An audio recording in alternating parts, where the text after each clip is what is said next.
Hi everybody. Hi. Hi. Hi there. My Just gonna fiddle name with these. doesn't matter. Really? Yeah. But which name? I don't know. Just think of one. Oh, okay. You gotta get the This. buds in just right so I can hear, and yet it doesn't feel like I got cotton in my ears. Yeah. Hi, everybody. We're Hi. BabbleGab again. I'm Yay. Babble and this is Gab. I don't know what I am. DeSoto. What would you call it? A 57? Yeah, with the two headlights instead of four. And I really did live in DeSoto, Kansas, by the way. Ah. Well, actually, Tony, the fire sweep in 57 and 58 had the two eyes because it was based on the Dodge chassis. So that's what I am. I'm the cheaper one. Car Sure. talk. Well, that's you rather I don't say anything. Yeah, better. We can do I train. can't give you a middle finger with my. 87% of American males like to talk about cars. Listen, I play that car talk. That's not a bad thing. It's just saying that's a segment of the show. Car talk. Okay. What were you saying, Darn? Kansas. Every time, the first thing I think of when somebody says Kansas is I think of building a railroad through southern Kansas. And it's one of the scenarios in Railroad Tycoon 2. Oh, Nice. railroad talk. Gracie and I, we when we were going home from Colorado one time, we decided the only time in my life we decided to take extra time, just take time and not try to make time. And so we took some detours in Kansas and went probably an hour out of the way to visit the Mushroom Rocks. Ah. And it was a real pretty area. It's real neat. I'm glad we did it. And we actually took time to stop and go to the top of the hill at Fort Riley and see the cannon that we used to pass by all the time on the freeway. Big cannon at the top. And finally went up. There was an atomic cannon, one of only Yeah. like three made. So that was fun. You got to play on it and stuff. So yeah, it was kind of neat taking a little bit of time and not having to sweat it all the time. Because that's normally what we do, or I do, is just try to get the trip over as quick as possible. And where was that at? Kansas. Ah, I've been there. You've been through Kansas, haven't you? Yeah, many times.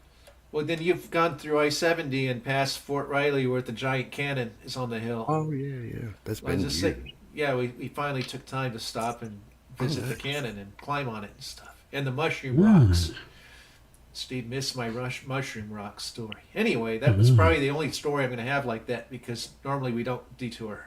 I'll catch it at Really? the rerun. What? Well, there's really nothing I said. I mean, the mushroom rocks are really neat. You've seen them on Bugs Bunny, Yeah. the coyote with the big mushroom-shaped rocks. Yeah, I did. No, I had to turn the other light on to give me some light. I'm look like I was. Ah. I wasn't running away yet. That's about 20 minutes now. Okay. Goats Cock said he'll be here, but might be a little late. So Goat. Yeah. What? Never mind. Don't repeat it. don't be so disrespectful, Steve. I'm sorry. Dickhead. Yes, dickhead. I need. Okay, so I got it. Go ahead. No, I was going to ask, has Darren ever busted into really a big laugh? I don't think I've ever seen it. Oh yeah, he will. Okay. Just I was waiting for something funny to happen. Okay, never mind. You're in the wrong place. Okay, I've got a funny story. But it's a true story, so it's not like a gut buster or anything. Okay. Ah.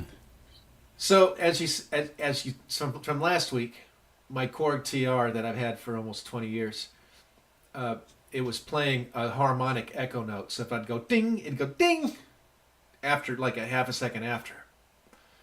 And none of the like the factory reset worked or anything, and so I'm like, well, it's time to replace it. So I bought this Korg Cross, and Darren's seen it. The thing's a beast. It's huge. I never had an 88 key keyboard before.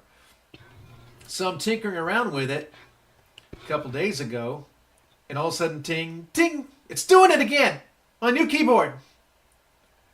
I'm like, shit, it's brand new. It's already... So I gave a strongly worded letter to my rep at Sweetwater, and before I clicked send, I'm like, well, let me troubleshoot this. I put it through my headphones, directly into the keyboard, and I could still hear the echo, but it wasn't as bad. And so then I started doing some more tinkering. It was my voice changer, my Screaming Bee voice changer. So I get rid of my other keyboard because it was getting an artifact from my computer, my software. Hmm. So now you got two cool keyboards. Yeah, so the thing is, I needed to replace it anyway because I mean the sounds on this one are so much nicer. I mean it's 20 years of refinement, so I'm glad I needed to do it. I've wanted to do it for some time. And the other good news is I didn't click send on my my note to my rep, you know. Yeah, no regrets. It was just funny that I would have never replaced that keyboard unless I had to, you know. So at least I thought that I had to. So maybe everything happens for a reason. So now that I'm doing the new album, it'll have better sounds than the last one. So, or any of them, I guess. So. But the only thing about the new one is I don't really like the flute. So I still have the TR to do flute with. So it's not like I'm totally going to need to put it out to pasture. So Not to interrupt, but hi, Glenn. you just interrupted and said not to interrupt. Well, you didn't interrupt. I'm just kidding. We were done talking. Hi, Glenn. I think we said this last week. We're kind of not doing this with the guests right now. Maybe later. And I'm thinking of doing. I mean, I've started a Patreon on the Transforama channel, so I think I'm going to do that. So if you want to join me or us, it'll probably be in a couple of weeks at least when I get this Patreon thing going with the Transforama kind of thing. And I guess if you want a guest on here, I don't think you have to join the Patreon, but if you want to watch it afterwards, you might have to. So I don't know how that works. So it's not required to be Patreon, but I hope everybody does. Yeah. Otherwise, there's no use in doing it because YouTube doesn't really they limit what I can do, you know. So They kind of like keeping the money themselves. yes, Kind of they like do. a couple weeks ago when we had a guy on and kept wanting me to play music and Oh yeah. Oh, I miss Keaton. yeah, nothing against him. It's just we couldn't do it, you know. I still Copyright watch that strike. replay. I watch that replay Friday nights when I'm going through the timeline. It's so funny. I've got to capture some of that for a precious moment. Keaton made the precious moments. He made like a 10-minute precious moment. It'll be a challenge just to try to pick the best part of that. Anyway, Glenn, glad to see you here. Yeah. You can still chat with us there and still be a part of it. We tried to do this with the guests, and it didn't really work out for us because one guest kept playing copyrighted music. And Yeah, so these guys make me pay to join. Yeah. Yeah. That's right. I got to write out a check here, don't Yeah. I? Last one probably bounced, didn't it? I don't know. It's been a long time. Haven't Hey, written a Billboard's paper trying to check in charge me. You forever. guys might as well. Yeah, that's great. Yeah, they want $180 a year for 50, 60-year-old information. Isn't that funny? But I found another website that shows the whole Billboard magazine. You just scroll to the page and you see, you just can pick any year you want. I better shut up. Billboard's going to find out. And they're going to, who is it? We'll But yeah, there's no. It's kind of crazy to pay for that, old information like that. I can see maybe the current week's chart, which I wouldn't pay for because I can't stay in today's music. So it doesn't matter. Probably all Well, I went to their AI stuff. website. Yeah, I went to their website, and they had the current, and it was all Taylor Swift, top to bottom. It's like, okay, Oh, jeez. Boy, you know what? I guess she's okay. I don't know. Swift board is what. I had an idea for a multi-million-dollar app Okay. Basically, what it does is it listens all the time, just like your phone normally does. And any reference to Taylor Swift, it replaces it with Rick Astley. Oh, okay. So that's for people who'd rather be Rickrolled than hear about Taylor Swift. Yeah. That must be a thing, Rick rolled. I've only seen bits and pieces of that before. I gotta say, somebody. Oh, this is years ago. Like, it might even be pre-YouTube, but it's on there. Somebody took a Kiss video, like a concert video of classic Kiss, and put in that "Never Gonna Give You Up" song in its place, and they did it. They synced it perfect. You swear Kiss was out there saying "Never Gonna Give You Up," you know all that. Also, it was the Kiss "Moving the Lips," but it was Rick Astley singing. Yeah, it actually had the risk. I guess that's his song. It had the original song, but it was Kiss visuals. It was kind of like I guess it was kind of like a shred, but it was actually just different audio. Another one that's really worth checking out is there was a Microsoft program in the 90s, I guess, called Songsmith, and it would help you write a stupid song. And somebody took that and did it. Basically, you put in a song and it gives it its own. It tries to figure out the rest of its an accompaniment for the vocals. Is what it was. So somebody took the vocals only of David Lee Roth doing "Running with the Devil," the original vocals, and it chose to do like this rumba with it. So the guy took this stupid cheesy rumba and actually had David Lee Roth's vocals and had a video of Van Halen on stage. You know, he's jumping around. And he's like, but it's like, That's kind of like really the early version of AI, then. Yeah, kind of like that. Now, I know how much Gottschalk's you in the love chat AI. for some reason. Now, Gottschalk, you got to get your thing together and put the thing on and Well, he click didn't the pay, thing so. and do the thing and that thing. We just got Steve to kind of stop going in the chat and actually be in the show. So now we have to work on Dave to do it. Metallica does Stevie Wonder's Superstation. That's funny as hell. Superstation. Yeah. That's He the did that one on TBS. That's the when song. those the AI things. I did that with Q-Star FM. Steve Jarrett Morning Show. Yeah, I thought they did that pretty good. We're gonna get a copyright strike now. Oh, No, for it's a demo, AI. I mean. You can't copyright AI. Oh, that is true. There's no author. It's just, slop. Of course, they'll find a way. And by the way, Mr. YouTube, this film is from 1927. That is 98 years ago. It is remember this public movie from domain. 19 You cannot give me a strike for it. Thank This you movie from very much. 1927. Yeah, This won the very first Let's- Oscar. Oscar That's the a Grouch. silent movie. Yeah. I wonder what it'd be if Vinny Zumo got played on here. Would that be a strike? Okay, Dave, that's fair enough. He's keeping up with the show while he's eating. Okay. Yeah, Vinny Zuma would get copyright strikes with his own song. Timmy Wood. Steve Jarrett in the morning show. Here, I played Vinny Zumo. Let's see what happens. Well, he probably didn't never registered that particular jingle.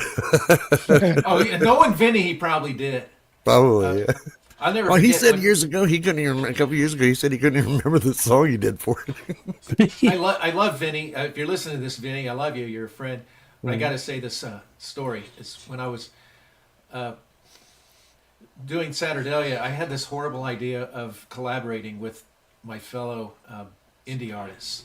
And one of them was Vinny Zumo. And I asked if he wanted to write a song with me for the soundtrack for Saturdalia. He's like, sure, yeah. But here's the deal. I do all guitars. Nobody else plays a guitar. This and that, and the copyrights, this and that. And he gives me this whole list of terms. And I said, well, maybe we won't do it this time. He's like, well, wait a second. We can negotiate. I'd like to do it. I'm like, so I kind of told him to take a few things off the top there, and he did. So I thought he did really, really, really with you. he did that too, but he didn't co-write it. He just kind of Okay. he did some. He did the during that like after the choruses when it go back into the dun dun dun dun. He'd do that down down down down. Oh, okay. And then he did what I thought was the best riff in it. When I say "Tell me goodbye," he did this ding ding ding with his guitar. It's kind of a Beatles-ish. It sounded really good, and he also doubled sitar. He had a sitar pedal, and he doubled it over Owen's sitar, his keyboard, to give it more sound. So he did a lot. Everybody did a lot. I mean, all of us were on that. Darren was on it. Played the drums. Putt played the bass and the rhythm guitar. I played Why do you solo hate on it? So why do you hate it? Yeah, right. Because Steve played it 40 times a show. I don't. When was the last time I played that, Tony? It's been a couple minutes. No, it's been a couple. Steve would weeks. only. Steve would only play songs on his show that I didn't write. You didn't write really. Well, I co-wrote it. Yeah, all right. And then I played the one where Welshman's Hill helped, and then you didn't like that. So. That's because that's all you would play. That's the reason. That's one of the reasons I hate '80s music is because I just overload. They just play it over and over and over and over and over and over. I don't do that much anymore. It's because it's It's, so it's good. like Thompson Twins. You only hear "Hold Me Now" from anybody. It's like, what happened to "Lies, Lies, Lies" or "Doctor, Doctor"? Those were better than "Hold Me Now." Today I Anyway. played "King for a Day" from Thompson Twins. I turned that down because I don't like that song. Oh. I do appreciate you. I do appreciate you playing something other than "Hold Me Now." I'll give you that. Yeah. I like "You Take Me Up." That's a good Thompson Twins. I don't know if I know that one. The video's cool. What was that? whether- You played a same game. song today, right near the end of the show, and it was like somebody covering, that weird guy's Oh, rock and roll. yeah, That was the Human League. yeah, the doing Human rock and League. roll.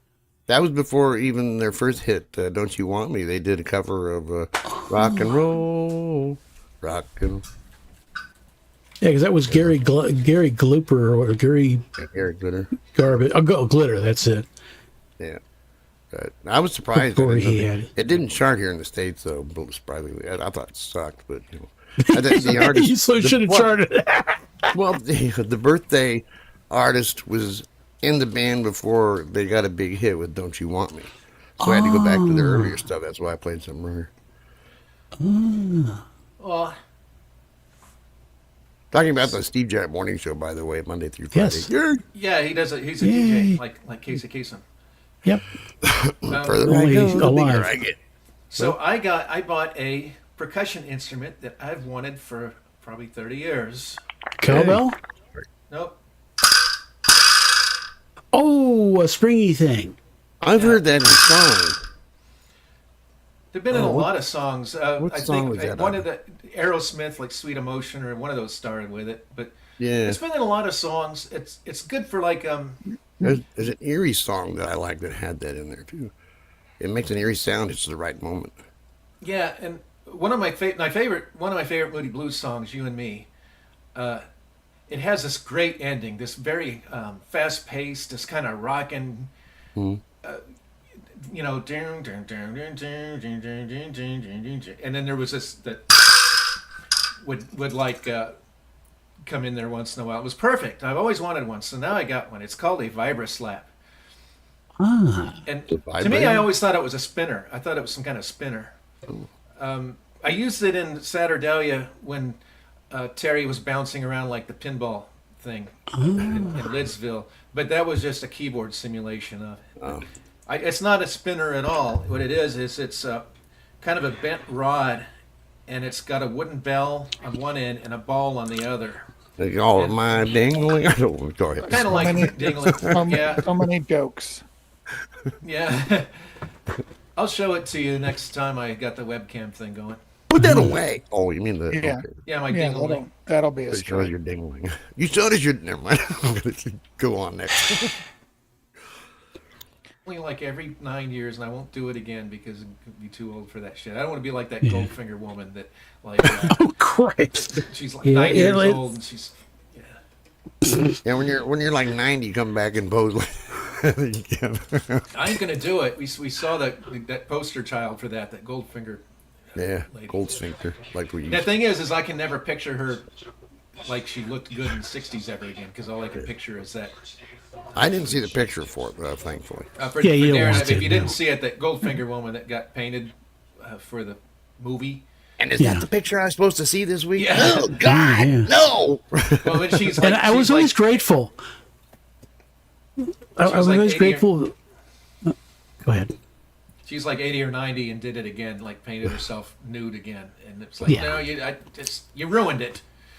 And I was grateful to the lady on the cover of who did the cover of the Herb Alpert album for the '60s, the Whipped Cream and Other Delights album. Oh. You remember it? There ain't no dude Yeah, alive who doesn't remember that. Has seen it, not. She Probably haven't seen posed with the album cover, but she did not recreate it, and I'm forever grateful. You know what the old lady could have done? She could have held that picture of her and just like put some paint under her eye. Yeah. You know, as like a nod to it.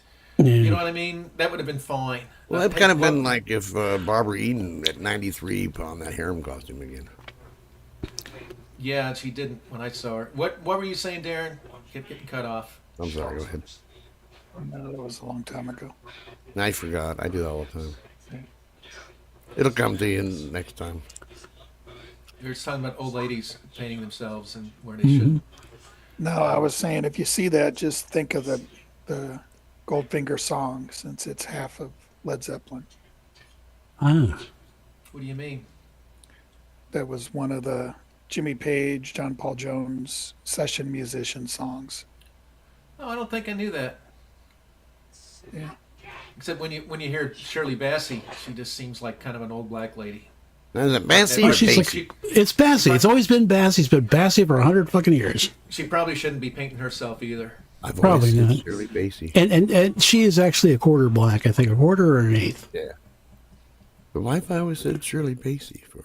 Because you're such a nice person, Oh, okay. and we Well, love you. I called Marty Ballin Marty Balin forever. So Now, I've always called him Marley Ballin. Well, yeah, I think you're right. I just you know. Yeah. When you just see that spelled and you don't hear them talking about, you know, it's the English language is pretty screwed up. There's no rules, and it's nobody's fault for. Well, there's all misinterpreting. there's all kinds of rules, but they all conflict with each other, and Right. because it's made up of like 3 or 4 different languages that got jammed together. Gosh damn melting pot shit. Oh yeah. Well, That blame is the the- French. They took over England in 1066. And so now they threw in a bunch of French words, and then the English wouldn't pronounce them French style. So, like, instead of, like a cow, when it's alive, you call it a cow. But when it's on the dinner table, it's beef, which is the French word bœuf, like Shia LaBeouf. Every French word is, you got to go, all the time. And like, or mutton. It's a That just sheep doesn't until you sound good. kill it. Yeah. It's a sheep It until you doesn't- kill it and cook it, and then it's mutton. That just doesn't sound good. Mouton. It sounds in French. It's mouton, which sounds really. And you'd hate Tim. You never learned French because in France there is no word for it. Every noun is gendered. It's either male or masculine or feminine. So everything is he or she. There's no it. That's why they can never win a war. Yeah. Oh, they did pretty well for a long time. Oh, That'd be funny. so Darren and I, Steve, are you paying attention? Yeah, I was looking to see what Gottschalk said. He said something funny. Go ahead. Yeah, he's eating dinner. It's No, right. before that, he said something about people that manage Billboard watch this show. Anyway, go ahead.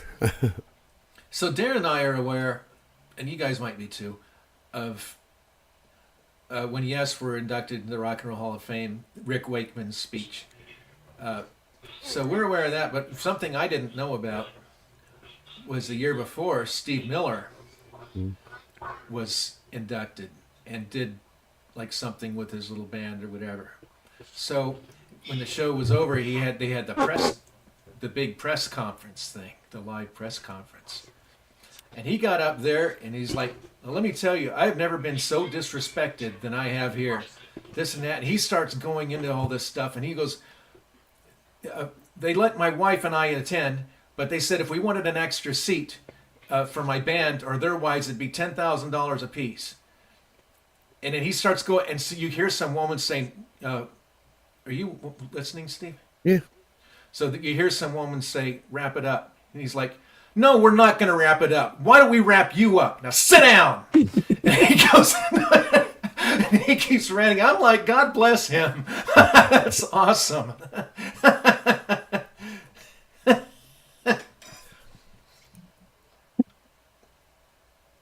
I always disliked Steve Miller, but I never had a reason. So I think I'm going to switch to just being neutral at this point.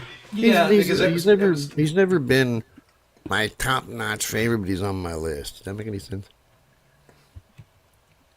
that means you like him. That's okay. Does he have bangs or something? Talking about the Steve Miller Band, right? Yeah. Steve Miller bangs. Yeah, he's just, I don't know, you asked what he looked like, and when I watched him again, I could only think maybe a little like Brian Wilson. I've never seen what he looked like. I guess He's that's kind of got a little bit of he's not a fat guy, but he's kind of got a little bit of a fat face. He looks like somebody you'd just see in Walmart. He doesn't look like a rock star, but yeah, it was funny. You do what? Does he have bangs? He might. I don't know. Isn't he like hard, 70 it's now? hard to tell. Yeah, it's hard to tell when they're 70 if they have bangs or not, because the hair just kind of does what it wants to do. But yeah, it's pretty easy to look up if you goggle Steve Miller, Rock and Roll Hall of Fame. You'll see it. It comes right up. But yeah, it was. I had this record, Fly Like an Eagle, when I was like 7. So I did have a record. Okay, there he is. He does. This is a kind of like what? average. He does look kind of average. I'm looking at a picture of him. Yeah, he's not like a Steven Tyler, rock star guy. Well, Steven Tyler is ugly. Yeah, but he's rock star ugly. That's different. That's why, Yeah. He's one of the reptilians, I think. Yeah. Stephen Hayworth Miller. So it's actually his real name. It's like, me and the band Head East, there's just never been any reason. He was born in 1943? Really? Yeah. He's 82. Wow. If they were making music 60 years ago, that means they're at least 80. Yeah, that's true. That Head East, it's like Billy Thorpe, and it's just like one of those. They have one song that you hear on classic radio all the time, and that's all they ever did was one song. And it's just Jet like Airliner. they came out of nowhere and then they left just as quick. But if it happened before you were paying attention to music, then it's still important. Well, I'm not saying it's not important. Right. But like if you had a band that had one album with 2 popular songs before you were born, it's a lot more impressive than somebody who does it now. Yeah, I guess so. Or it's like the Seeds. I remember the Seeds. You're pushing too hard. You're pushing too hard. You're pushing too hard. And so I figured, I've never heard any of their other music. And I go on, Apple Music and best of the Seeds. Every damn song is da da da da da da da da. They only had one song. But they had an interesting guitar player that would play. He would play very up high in the neck, and he'd do this ding ding ding ding ding ding ding ding ding ding. And it was an interesting song. It was on that Pushing Too Hard, but it was on like all their songs. And there was a band in the same era called Status Quo. It's an English band that was very popular. They stayed popular in England for decades. But I got songs by them. well, Pictures of Matchstick Men was the one that made it over here. But when I had Pandora, there was they would play other songs from that album. And they were all Pictures of Matchstick Men, but they were just different songs. So it's like, you had Pictures of Matchstick Men and you, but then they'd have another song. I love Loretta, she loves me, or whatever. It's just like, it's the same song. You probably blame the label for that. That song was a hit. We did 4 more just like it. But when I was a kid, I always thought it was Plastic Men. They were saying Plastic Men. Like Army Men. Images of plastic men, or corporate, because they thought the corporate world was fake and plastic back in the 60s. Look at it now. Boy, wouldn't they like it now? Yeah, but plastic was cool in the 60s. Yeah, Well, only if you were Dustin Hoffman and your dad was telling you plastics. Get into plastics. Yep.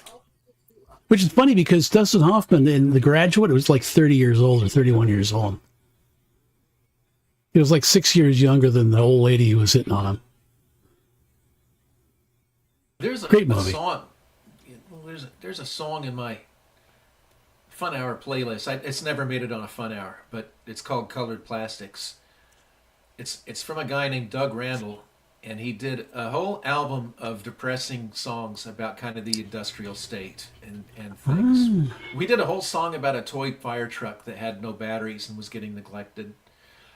But they were pretty songs. They sounded kind of like Moody. He had a guy sing it. The lead singer sounded like Justin Hayward or Owen. A mix between Justin Hayward and Owen. But it was interesting. I played one of his songs on the Fun Hour, and it was just a beautiful song. Oh, yeah. Or Hey, wave it little at boy. people. Hey, little boy. Want to say hi? Hi. Hi. Hello. This is Joey. He's Hi, little Joey. Joey. No.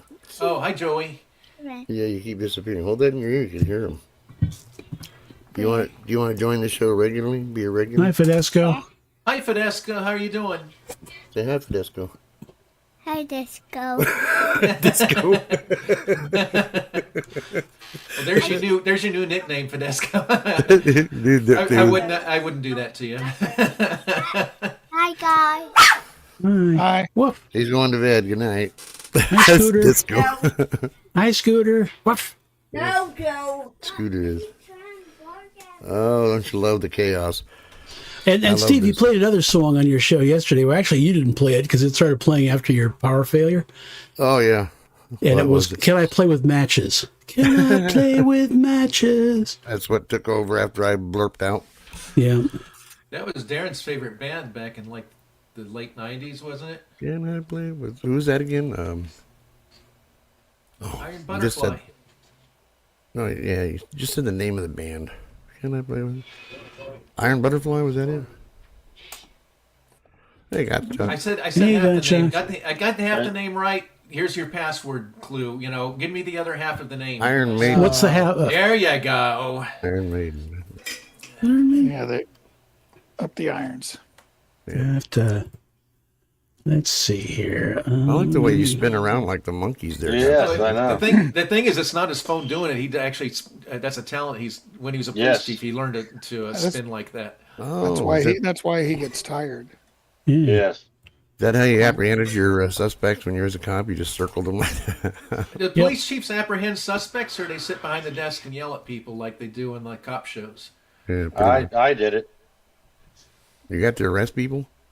Yes. You tyrant. Oh, sorry. Did they ever arrest you? Sure. Well, then you're a real police chief then. How come your picture froze, Gotcha? I don't know. I'm trying to figure this stupid shit out. Well, at least we can see. It doesn't matter if you... There you are. There you There are. you are. I'm trying to add a different collage other than the... All the pumpkins, yeah. Yeah. You got that vertical thing going. Well, I'm trying. Vertically. It's a pain in the butt.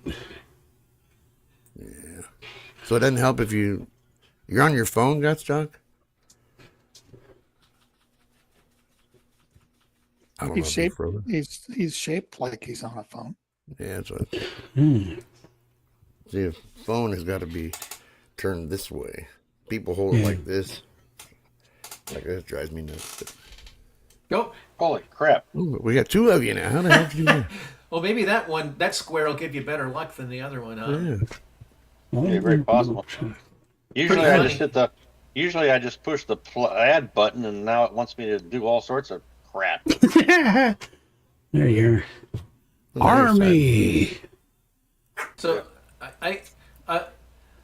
so a couple of weeks ago, I forgot about this, but a couple of weeks ago, Why is there I heard- two of me? No, it's fixed now. Yeah, it's fixed now. Oh. Leave it perfect. It's right there. Just perfect. There we go. Okay. What were you saying, Timmy? so a couple of weeks ago, I heard this noise from across the neighborhood. It sounded like someone got their chainsaw stuck in a tree. Mm. and it just kept going and going, like he was trying to get it out of the tree and couldn't. I thought, she's gonna have a time with it. So eventually, I decided, well, I better walk over and see if I can help. So I walked over. And the closer I got, so when I got up to the place, it turned out it was a woman singing. It had a karaoke thing going. That's funny. Sounds like somebody I should have on YouTube's Got Talent then. Yeah, I think so. Might not get it all. You know, I find it funny that you could sing all these songs all day long on YouTube, but if you dare play even a clip in your little video like this, you get all kinds of strikes. Dude, what are you doing? Well, we technically have not received any strikes yet, actual official strikes, but we've just had videos taken down. You know, one of them because I had a movie from 1933 on that Which- no one involved with that production is still alive. Was this on public domain? I mean, is public domain? Evidently not. They sued us over it. They said not. All right, I was going to ask a question about it. So how come we don't get a strike about what's behind me then? Because it's not like a movie scene or something. Oh, well. It's animated. I mean, lights are flashing. Yeah, Steve, they're trying to figure out a way, believe me. yeah. Oh, is it? Okay. They just haven't figured it out yet. But Oh, okay. it'll get there. That's- Eventually I they'll had- be like, you can't be a DeSoto. That's a trademarked car from 70 years ago. That's because you know Godstock won't be able to wear that shirt because of that emblem on it now next time. Yeah. What emblem is that? Is that? It just says, I can't say it probably. Oh, the other. Is that Reebok? Yes. Looks like I didn't want to say it in case we get a copyright strike for saying that. We've No, I they think like advertising. Steve probably wasn't here, but I think that's been a topic of discussion twice on this show so far. His logo, his Spock logo. He's a red shirt. Richard. Darn it! Before I forget, would you be interested if I could get tickets for Thursday evening for the Oz play? I'll look. If you so I don't really want to do it, but Karen, she helps out and she invite us to her Christmas party. So I mean, it wouldn't hurt to patronize her show. But I just it's up to you. I thought I'd at least ask because I'd like you to meet like Jill at the theater and stuff. But I'm checking to see if I'm on deployments support that day.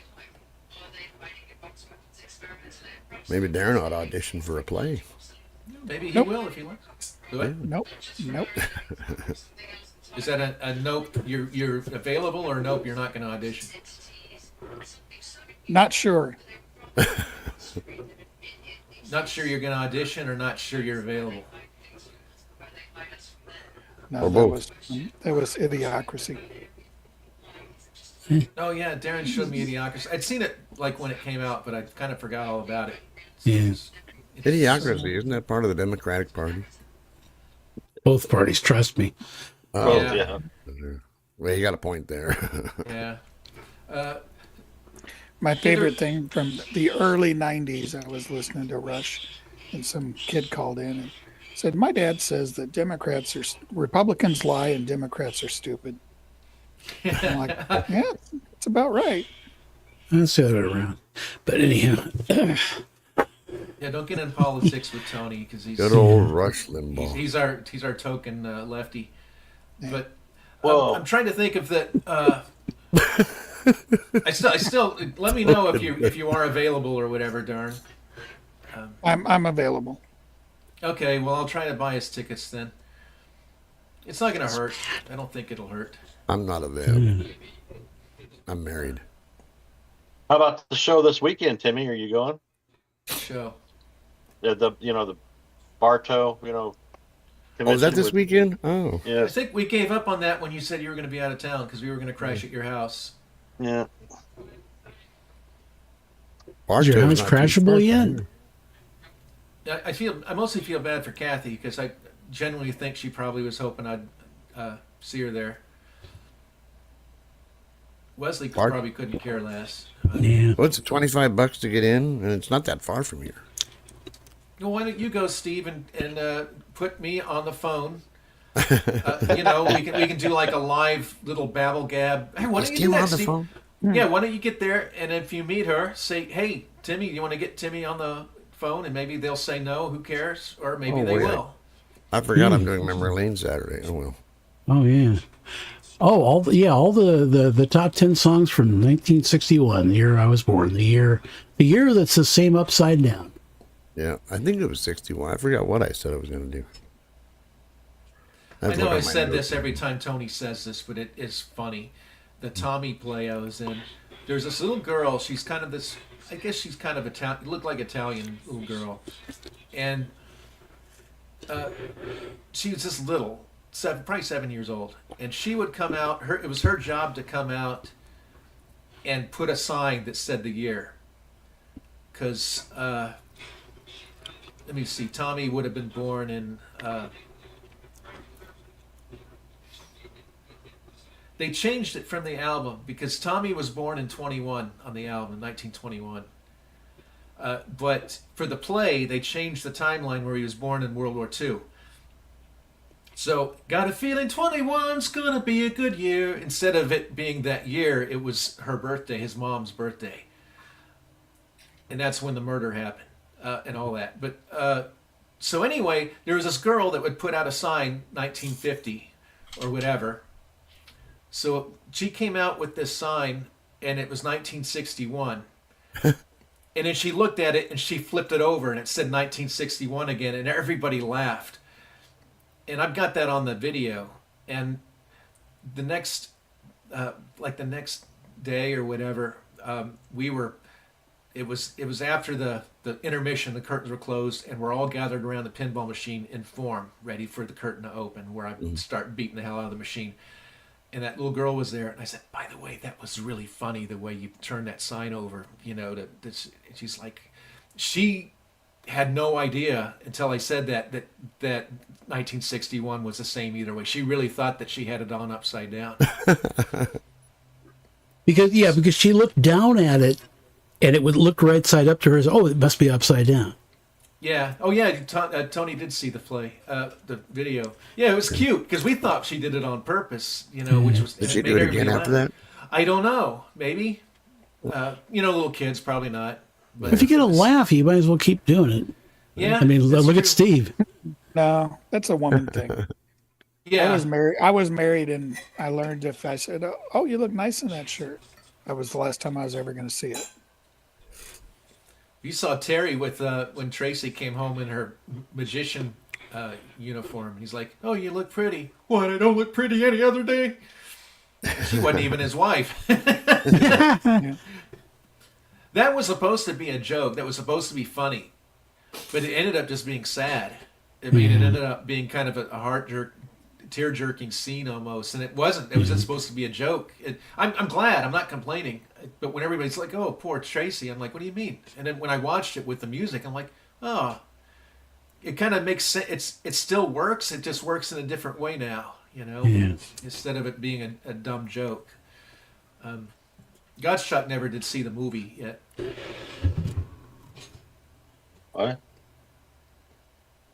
I want her for myself. He never saw the movie. I watched it. Did you? Yes. I even liked it. Going the extra mile there. It was Putt that we had. It was like pulling teeth to get him to watch. I know he was going in a bad way, but he finally did say, "Yeah, I saw it." And they were like, "Oh," and he's like, "Yeah, it was good." I'm like, "Well, that's about the best. Yeah, that works." As a matter of fact, Go ahead. I said because I even talked about it at after the show after I watched it. I was just giving you a hard time. I know you watched it. But it did take you a while Yes, it did. because you had such a small part in it. But it wasn't a small part. It was a good part. Yeah. Well, it wasn't that I did just because I didn't want to watch it. I kept having problems downloading it and stuff like that because it kept expiring or some shit. And Oh, it's because I would put it up on the Google Drive to share, and then like 2 weeks later, I would have like 40 different updates to it. You know, and then I would pull it down and put up a new one. You know, in the old days, I had Vimeo, where I could just replace the file and it still had the same link, and it made it so much easier. But Vimeo, I had the Pro Vimeo account. You know, I was paying a fee to be able to do that, and they were like, you know what, you know that deal we had where you get, you know, four gigs of storage and all that for, you know, $5 a month. Well, you're only going to get, you know, 300 megabytes now for the same money. So I got, you know, something like that. So I got rid of Vimeo, which sucked. You Because can't- it was, Hi, Kendra. oh, hi, Kendra. Hey, Kendra. We're kindred. Kendra. Kendra watched both. She's probably the only person I know, and her boyfriend. I think they're the only people I know who actually watched The Last Page of Summer, and then I won her for myself back to back without ever seeing them before. So that was kind of that had been an interesting experience. I don't know if it would be a good experience, but it was interesting. They see Star Tripper Saturnalia. Probably not. Yeah. I watched I Star don't Trek. consider. Yeah, I don't consider those canon. Those are stupid. Oh, please. Just kidding. Although I do wonder if Saturnalia was all just like a dream, like the Wizard of Oz. Might have been. The Lizard of Oz. Sweet. Yeah. Wizard of Oz. The Frozen. Didn't you have somebody at the end of Saturnalia wake up and say it was a dream? Spoilers, Steve. And I you didn't were think there, so. and you were there. Actually, we were gonna end it where the whole thing was Paul McCartney. He was the man behind the Oh, curtain. that's right. Yeah. Yeah, he was the man behind the curtains pulling the strings because we knew this guy who actually is from Liverpool, and he could do a perfect Paul McCartney. You would swear it was him. Oh, yeah. And he kept hem-hoing and hem-hoing. And eventually, we had to change it, and we made it Zen Bob was the culprit behind the curtain. Well, I like the way you do Paul McCartney. Well, you know, I didn't at the time. I didn't Oh, do okay. that voice. And then, Oh, okay. and I think I learned Paul McCartney from Rio, Oh. from his version, you know, and I don't even know if he was trying to be Paul. He just was his voice. Well, that's how I learned to do Ronald Reagan, by listening to Richard Nixon. I didn't learn it from listening That's to Ronald usually the Reagan. best way you learn how to be Yeah. do a voice is by Yeah. listening to another voice actor. But yeah, I'm listening to Richard Nixon. no, Rich Little, I said. Rich Little. No, you said Richard Nixon. I said it's right, Rich Little. Did you I know? heard Nixon as well. Oh, maybe you did. Oh, okay. You know Gracie. She's a Nixon. In fact, that's her mom's name is Jane Nixon White. They actually are relatives of Nixon, the president guy. Huh? But anyway, yeah. So he kept hem-hoing, and finally we ended up changing the whole ending and having Zen Bob because we were just tired of, you know, getting, you know, flim-flammed. And finally, and then he says, okay, I can do it. You know, I can do it tomorrow. I'm like, well, it's too late. We already changed it. He's like, what? He was really upset, kind of disappointed. I said, no, we already changed the story. We already did it. And he's like, oh, he apologized, said he was sorry. So that's the moral of the story is if you're busy, you know, either tell people you can't do it and tell them why or whatever, or you know, don't just. The same thing happened with Peter Noon from Herman's Hermits, but I wasn't mad with him, you know, because that was just more of a trying to get it going and it didn't happen kind of thing. I was just glad that he saw the trailer for it and was impressed enough to want to do it. That means a lot. Yeah, I'd like to help you, but I'm going to be washing my hair that day. Yeah, I've got to go wait for the limo. Well, I have a very funny story I told you about in the chat room this morning that happened this weekend. I was now before I do this, it's not that I didn't get the joke, it's that I saw it from a different angle. I got it. I got the joke in the car, just out of the blue, laughing, and it's something we did 10 years ago. And It's one of the brilliant garbage pieces we did. And I started laughing. First, I want to play the brilliant garbage, if that's okay. It's an 11-minute clip. Okay. Here it is. Barney, you're eating my pebbles? And Hoppy, too? No, we're not, Fred. We're just having a bowl of cereal. Okay. I did not get that in that sense. Okay. Really? Yeah. What, did you just think it was an unfunny Okay. commercial? It's like I told Vicky. Remember how Gilligan, the professor, would say something like, well, just an example, like, this is very gaseous food. And Gilligan would say, yeah, it also makes you fart. So it's that kind of premise I took. I was thinking that eating this Pebbles, but no, we're eating a bowl of cereal. I didn't realize that it was, and me with my mind in the gutter all the time, I'm surprised I didn't go in that direction. Well, the thing is that was a trio of commercials, and you didn't get the second one, the Honeycomb Hideout, until a year later, too. Oh, the Honeycomb Hideout. Yeah. Yeah, that's true, too. Well, I got In that. fact, you heard it on your morning show, and you couldn't stop laughing, and it was the first time you got it. Yeah. You have that one? Yeah. Right here. Let's see what's going on in the Honeycomb Hideout.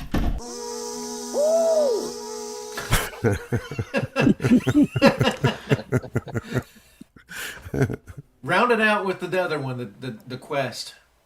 Oh, the Johnny Quest? Was that part of the whole thing? Yeah, because that was part of it. Johnny Quest. Here it is. Can you hear him? Okay, here we go. Next on an exciting new episode of Johnny Quest. Hey, Dad. Yes, son? I was just thinking, did you ever notice that I don't really look anything like you, yet I'm your son? In fact, when you think about it, I look an awful lot like Race, don't I?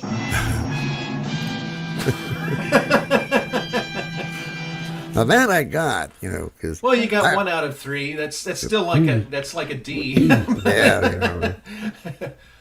But it's but the one with the Pebbles, I'm like, the card is going, oh, I mean, I literally did that. I'm like, oh, and I started busting up laughing.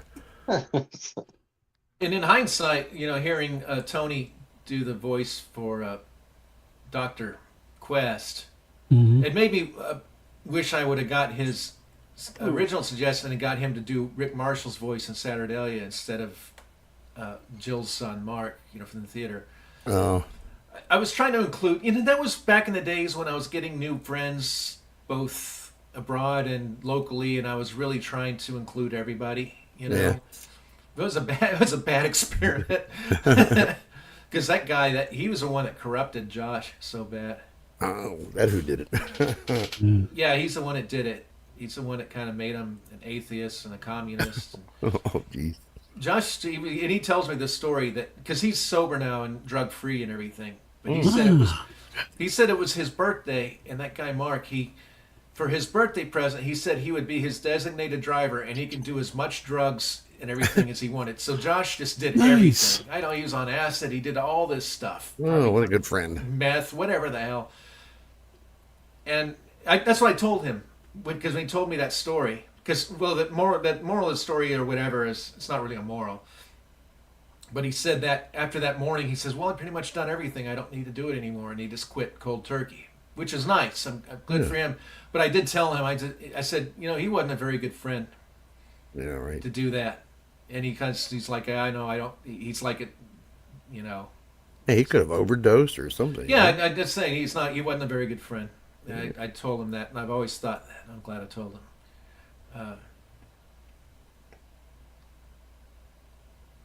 And boy, when he was over to do the Rick Marshall voice, he started out. He's like, I'm like, oh fuck, this is a bad idea. After a bunch of coaching, turned out like Kermit the Frog. It was horrible. It sounded like, ooh, I don't know, it was terrible. And we coached him enough to where he could. Even then, it was I should have got Tony. I can picture Kermit the Frog as Rick Marshall. Run, honey, run. Shit, maybe I could pull a George Lucas and just pull his voice out of it and put Tony's in. Oh, yeah, and then Tony's like, hey, Bert. Hey, Bert. Oh, yeah, you mean like when they took out the first Anakin and put in What's his name? Hayden Christensen. Hayden Christensen. Yeah. Oh, I hated that. To me, that was the only redeeming part of a shitty movie, and then he just made that part shitty too. It's like, well, might as well just pull it in. Yeah, the original hard-boiled egg guy really should be in the movie there. Boy, that was just spitting on his grave. In fact, on Movie Chat, that was the. In fact, okay, so somebody posted on Movie Chat, "Oh, I don't understand why all these haters about the Ewoks. They weren't so bad, blah, blah, blah." So it had a pretty good thread. And somebody posted, "I don't know too many people who hate this movie, especially considering the Disney films exist, blah, blah, blah." So I responded just a couple hours ago. I said, "I can't stand it. Lucas got a taste of all that toy money after Star Wars and had to fill the subsequent movies with more and more Muppets. Yeah. Return of the Jedi had a couple good scenes. Spoilers, the space battle and Vader's redemption. Also, seeing him as a friendly ghost was nice until Lucas peed all over that decades later." And I said, "I think a lot of people forgot the horrible Ewok song at the end of the theater version of the film. I guess they changed it for the home release. It was so twee that I left the theater feeling kind of embarrassed to have even watched it." And then somebody, in fact, it was the guy I just replied to. I'm reading this for the first time. He said, "Oh, I hated the Ewok song at the end. I'm glad Lucas changed it. The more dramatic music is more fitting, seeing how the end of the Return of the Jedi was the moment where Anakin came full circle and got meaningful closure." So that was my opinion. And I shared it. And Kendra says that Star Trek was earsome. Earsome. It was earsome. I Is didn't that like eerily awesome? Or? Yeah, she said she loved it and that she loved Star Trek. Yeah. Oh, good. Thanks. That it was earsome. I had fun doing the voices of that one. Well, I still can't believe it was snubbed for the Oscars. Yeah. Yeah. Well, you know that Oscar the Grouch, they shouldn't have him do it. Yeah. But yeah, I still can't believe that Darn was the lead role. Oh, did you play Richard? Of course he did. That's right. Okay, yeah, that's right. Been a long time. I think actually Star Trek was a lot better than Star Trek: The Motionless Picture. I thought it was the best Star Trek movie ever. Yeah. I watched The Motionless Picture the other day and I fell asleep in the middle of it again. Is that the one from '79 or something? Yeah. Yeah. When they just overdid everything. It's long and uneventful. So. Yeah, they were trying to outdo Star Wars. Well, I don't think they did it. I don't understand why they had the Shriner uniforms instead of the colorful ones. I hated that. Yeah. Let's get It rid was of the color. more futuristic. But they redeemed themselves with Star Trek II: The Wrath of Khan. That's all I'll say about that. Yeah, that I like it because that's when Kirk is behind that window, or that you think it's a screen and it ends up just being a window. Well, for the door. Star Trek. Star Trek 2 was actually a relaunch where they did away with the motion picture. It was not part of the canon of that. Oh yeah, they did. Oh really? Yeah. They were just like, okay, we're going to forget we did that. And this is it. I thought the search for Spock's luggage was the most boring thing I ever watched. Search for Spock's luggage. Or that's what Tony called it. I call it the search for plot. Yeah, that's I think either one of them can work, but I like Search for Spock because where else can you find Reverend Jim playing Klingon? Yeah. He was the best Klingon ever. Yes, he was. That's what I'm saying. Jim, Captain. Why is everything so heavy in the future? So you heard about the 27 Club? Yeah.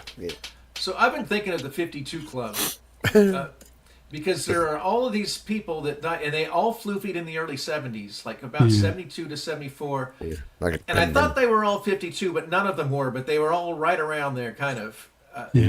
But they all had something in common. They were all kind of funny guys, mostly. And so I kind of made a list. So this guy wasn't really funny, but I still put him as part of the club. Bobby Darin, he died in 73 at the age of 37. Yeah. Ross Bagdasarian, a.k.a. David Seville and the Chipmunks, I think he was 52. Yeah. He floofied in 72. Alan Sherman, the comedian, Hello Mutta, he floofied at 48 in 73. Frank Sutton, Sergeant Carter, floofied at 50 in 74. Joe Flynn, Captain Binghamton, floofied at 49 in 74. And Dan Blocker, floofied at 43 in 72. And so Rod Serling, Rod Serling, it was 50, died in 1975. So Frank Sutton passed away at 50? Yep. That wasn't too long after Gomer Pyle ended. Yeah. I'm sorry, go ahead, Darren. Bob Ross was 51, but that was 95, so he's a little bit out of the window. Yeah, he floofied like a month before our pop Bob Ross floofied. In fact, when we went to his trailer after he floofied, we saw that he clipped a newspaper article about Bob Ross's obituary. So you were talking about, somebody said something about, oh yeah, I can't make that appointment because I'm going to be drying my hair or whatever. It reminded me of a anecdote that the Moody Blues had.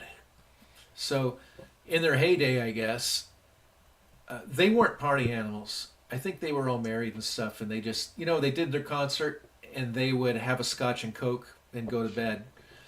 And, well, Justin and John, John Lodge and Justin Hayward were sharing a hotel room, and some woman comes to the door knocking, and they open the door, and she's butt naked.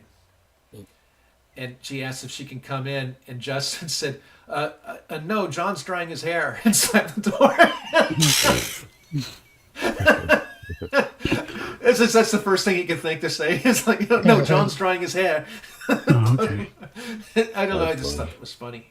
Well, no, the Christopher Lloyd as the Klingon. Whenever anybody says, give me a moment, I say, I will give you 2 moments for you and your gallant crew. Oh, yeah, that was good. Hi, Joey. That's a picture. You can't hear you. Oh. Sometimes you can't tell, with... I'm surprised it cuts off the background of the picture. Well, it looks for faces. You put a face up there, it'll find it. That's cool. I've got I think we've got a wrong channel. I don't know if wrong channel. A precious moment where you're like giving Chris Pine a belly fart. Oh, yeah. I remember that. I think Darren, I think he might have seen it. I think it might have made the cut. Yeah. You remember that, Darren? You see that one where it's giving Chris Pine a belly fart? I don't remember things. Oh.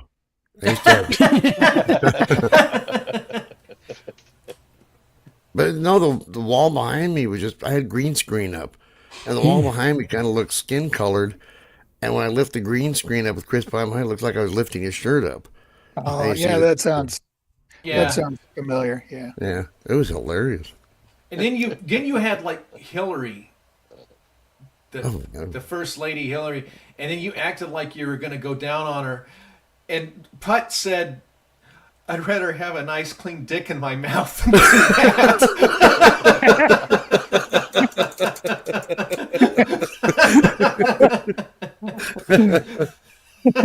That sounds like Putt. I miss our Putt.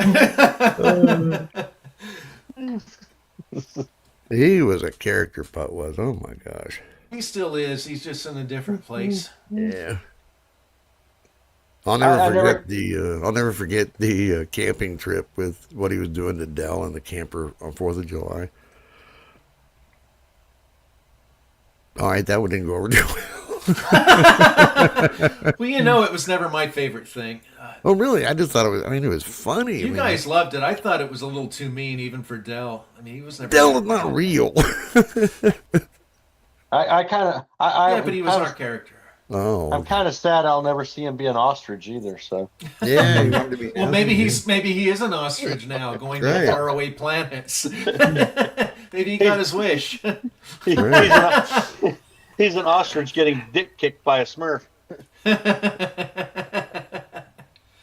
I said I'd like to be a Smurf, but I don't want to just dick kick people.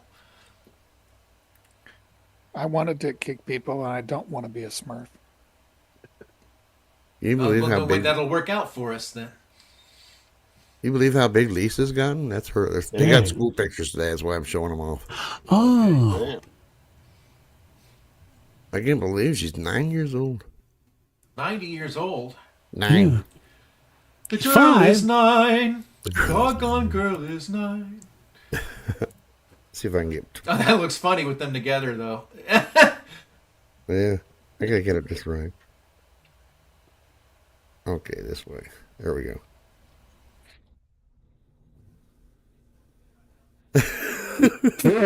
Finger puppets. So you better, Here we better go. sit down back there, or we're turning this car around.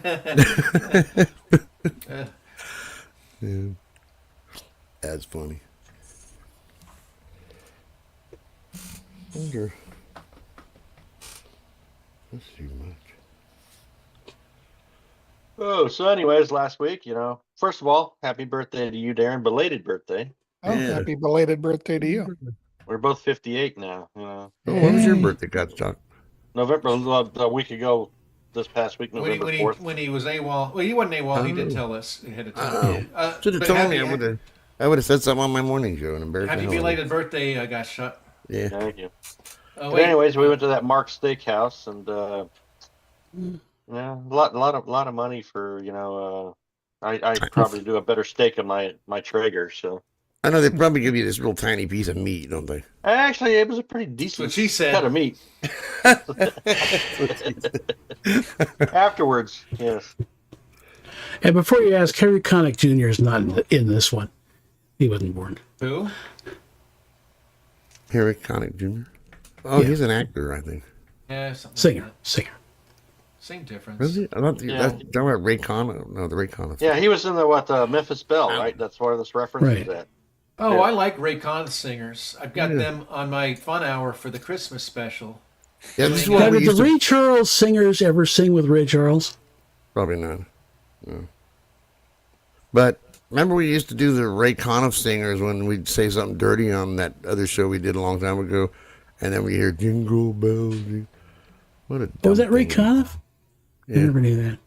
Yeah, but he the thing is, it seemed like I liked it because I played that Jolly Old Saint Nicholas. La, la, la, la, la. I don't remember the extra lyrics, but I know that I like the song. But I played it. It's on the phone hour for Christmas, and I hope that you all check it out this Christmas Yay. because it's the best fun hour ever. It really went together good. And the thing is, Darren's in it too, because we did a sweeper for one of her 1,400 shows, where Darren was the Santa, and we were all like his reindeer, and he was slave driving us. It was real funny. Darren looks so impressed. Look at that. Yeah. Darren's had that same look since 1984, since I've known him. So You know what you ought to do, Darren, is put like a fake background of a fireplace and have that whiskey in your hand. Ah, there you go. Because Bought Karen, a bottle of wine today. oh, did you? I don't know if I'm going to ever drink Well, it. it's like trying to drink whiskey from a bottle of wine. Yep. When we go to the play Thursday, if there's availability, I need to stop at ABC and see if they got my rum, because I'm almost out of that Bacardi. I don't drink Bacardi because I won't say it tastes like ass because I don't know what that tastes like, but it kind of has like a minty kind of. It's not bad, but it's not good like my other stuff. And if they quit making my other stuff, it's not gonna, it'll be okay. I'll just switch to Bacardi. It's just not quite as good. It makes you feel like you just gargled with and swallowed like Smurf. Listerine.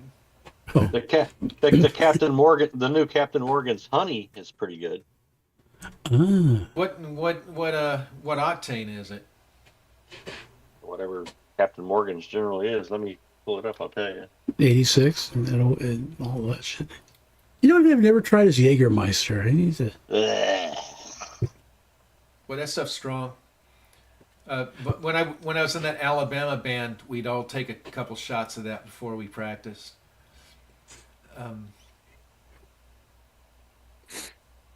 I get 99, the bottles. They're 99 cents, and they're 99 proof.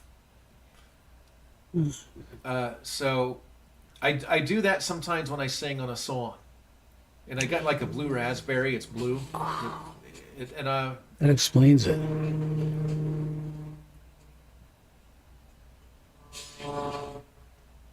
Hey, it helps me reach the highs.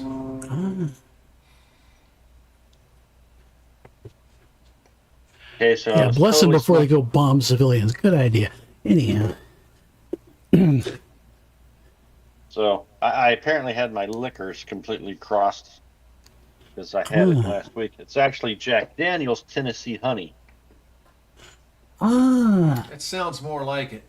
Yeah. Because you wouldn't think of like Captain Black having a Tennessee kind of style. It's 35%, 70 proof. Oh, that's why even bother? That's like near beer. Come on. Yeah, that's like elementary, what we drink in elementary school. Exactly. I'm trying That's to. why you got to look at that stuff. You get gypped if you don't read the bottle.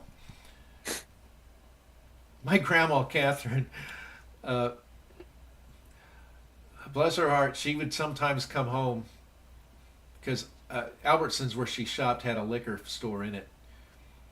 And sometimes she'd come home with like a wild turkey, whole bottle of wild turkey, 90 proof for me. It's like, here's something for you.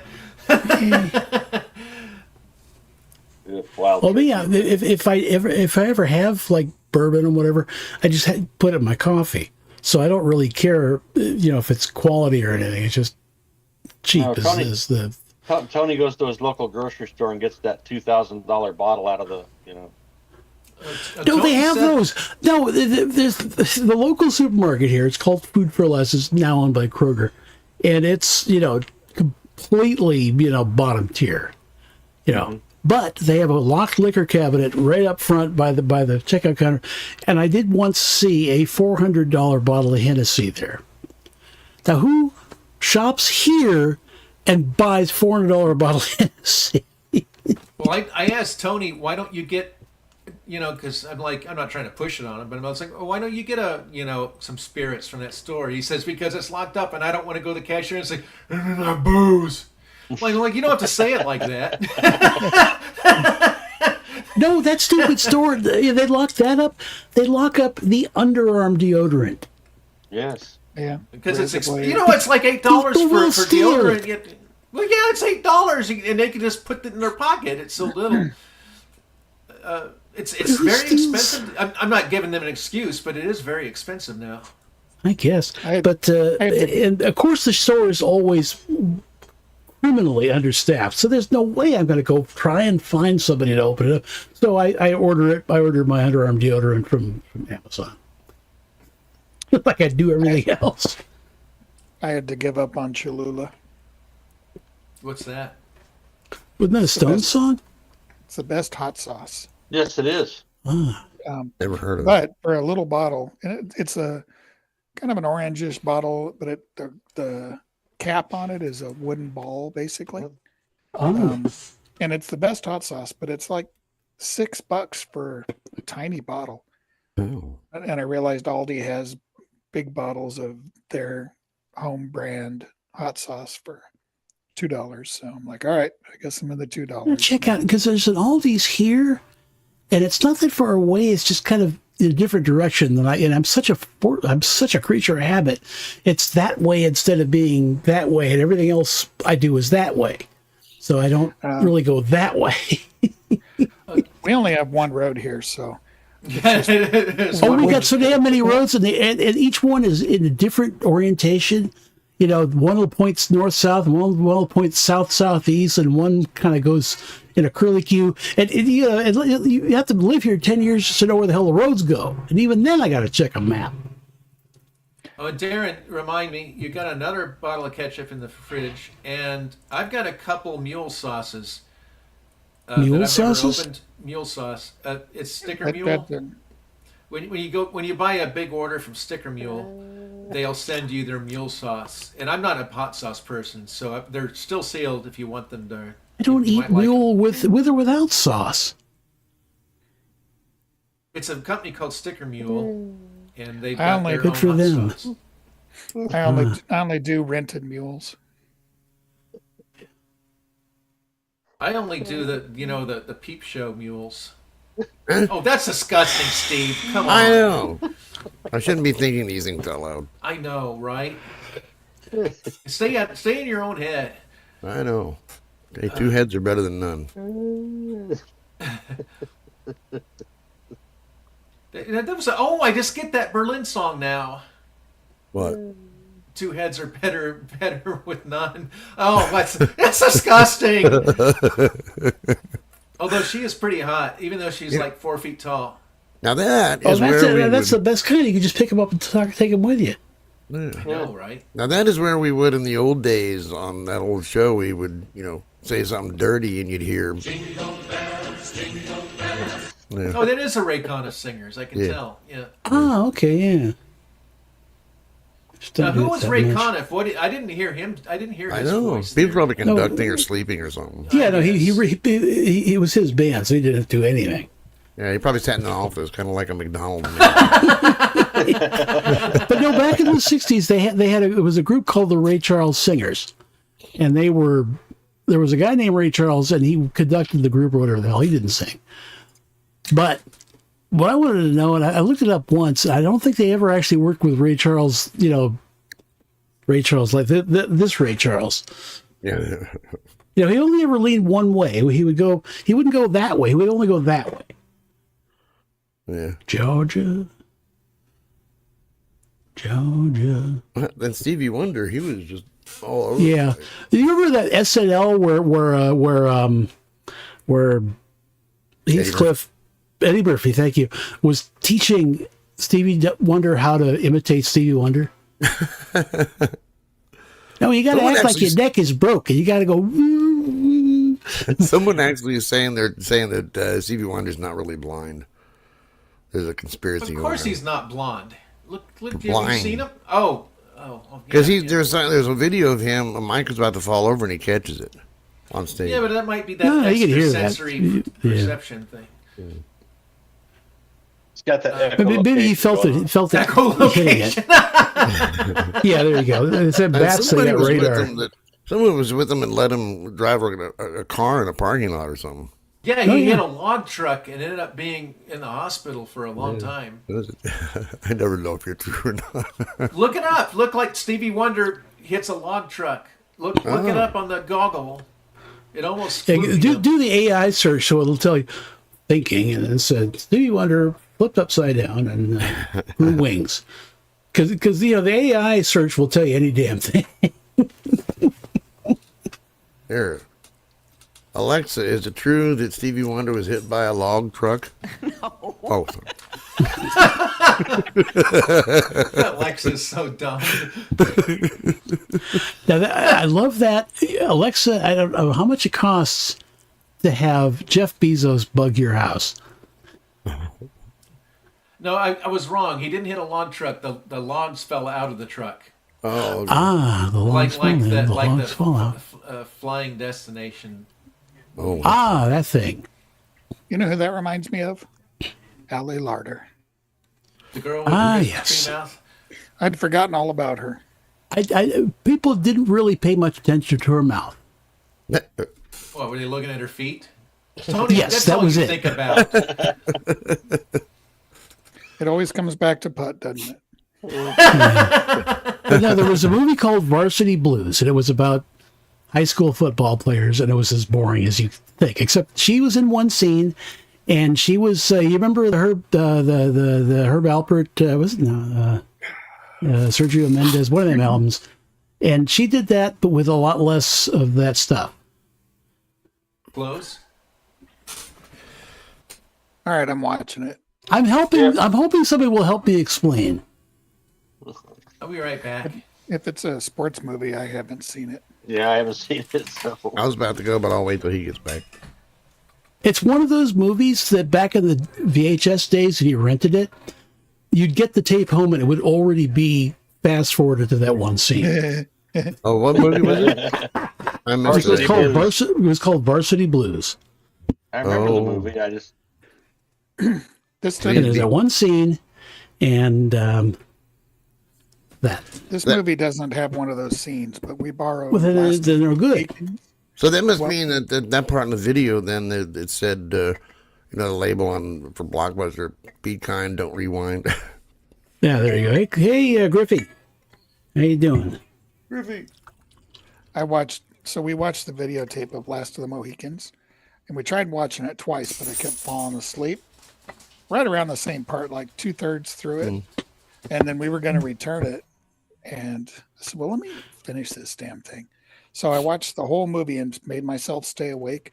And the last 20 minutes of that movie is probably the best last 20 minutes I've ever seen in any movie. I fell asleep. Yep. Yes, we spent Darren and I spent many of a Friday and Saturday night at Video Buffs, looking at the VHS. Right. I remember that. I forgot the name of it. Video Buffs. Yeah. And they let us rent a VCR, and we were just. Oh teenagers. yeah, I remember they did that. Oh yeah, I did that years ago. Read a VCR and the movies. Wow. I thought I was king of the hill with the VCR for a couple of nights. Oh, for a while there in the 80s, I had 2 VCRs, so I could copy rented cassettes. I could make my own copy. Yeah. Until they started putting that weird, mask in it when you get your copy that you made, and all of a sudden it had like weird. I inherited a dual VCR from my dad that was built to copy them. Oh, 2 VCRs in one? Or, oh, that's good. I knew they had cassette players that did that, but I didn't know. Hi, Wendy. Oh, Wendy. Yeah, I think VCRs and movies back then were a lot more fun. You think anybody still it was has a VCR? It was an event. What if anybody still uses VCR and watches videotapes? Quentin Tarantino. See, I'm watching this right now, and I want to go buy. I want to go get some whipped cream now. So. Yeah. Put away that and porn. a couple little cherries. Don't forget the cherries. Yeah. All right. I'm gonna watch it. Oh, because Timmy ran off, but Timmy would appreciate that one scene. Yes. What scene? Movie called Varsity Blues. He'll hate it Varsity Blues whipped cream scene. It's in a movie, so he'll hate it. Varsity Blues. Yeah. And it's a movie about high school football, so it's just boring as all hell. And like I was telling the boys here, it was one of those back in the VHS days when you rented it, you'd get the thing home and it would already be fast forwarded to that scene. I kind of like the messy stuff. Like the like the Duran Duran music video VHS. It was like a whole collection of music videos. And it was always, whenever you got it from the rental place, it was always already queued up for Girls on Film. I was surprised. I wasn't used to seeing women naked like that in like a. Well, they do it occasionally. Well, yeah, I'm still not used to it. Yeah, but when we were, exactly. Well, when we were 14 or whatever, the only time you would see that is on that real fuzzy channel. On cable that's where I first saw that video, was on the fuzzy channel. Oh, okay. But then nothing compared to Duran Duran's movie Arena. That was. Oh, they have a lot of naked chicks in it too. Yeah. Sweet. Gary, maybe you'll show it to me again. I must have not remember that part of it. I don't remember the naked chicks. Well, when they had like the native-looking girls walking through, and they were topless and like body painted and stuff. Yeah. And had the big feather plumes and. Were they really native girls, or were they socially appropriating? They were. Yeah, that was it. So. Culturally appropriating. David Lee Roth did that for his album cover back in the '80s, and he'd have been totally canceled if he'd tried something like that now. So, guys, I'm going to leave you for about 10 minutes. Yeah, take this phone call. So. First, you're going to flip upside down. Whoop. I like Cool Whip. Do you? I can't believe I never heard of that scene. Okay. Did you find it or something? Oh, I look didn't. at that. I still don't know what he's talking about. Oh, wow. Check that out. That's pretty cool. What, you all watching videos? Share it. Well, we'd get copyrighted. You don't want to show that on YouTube or on the.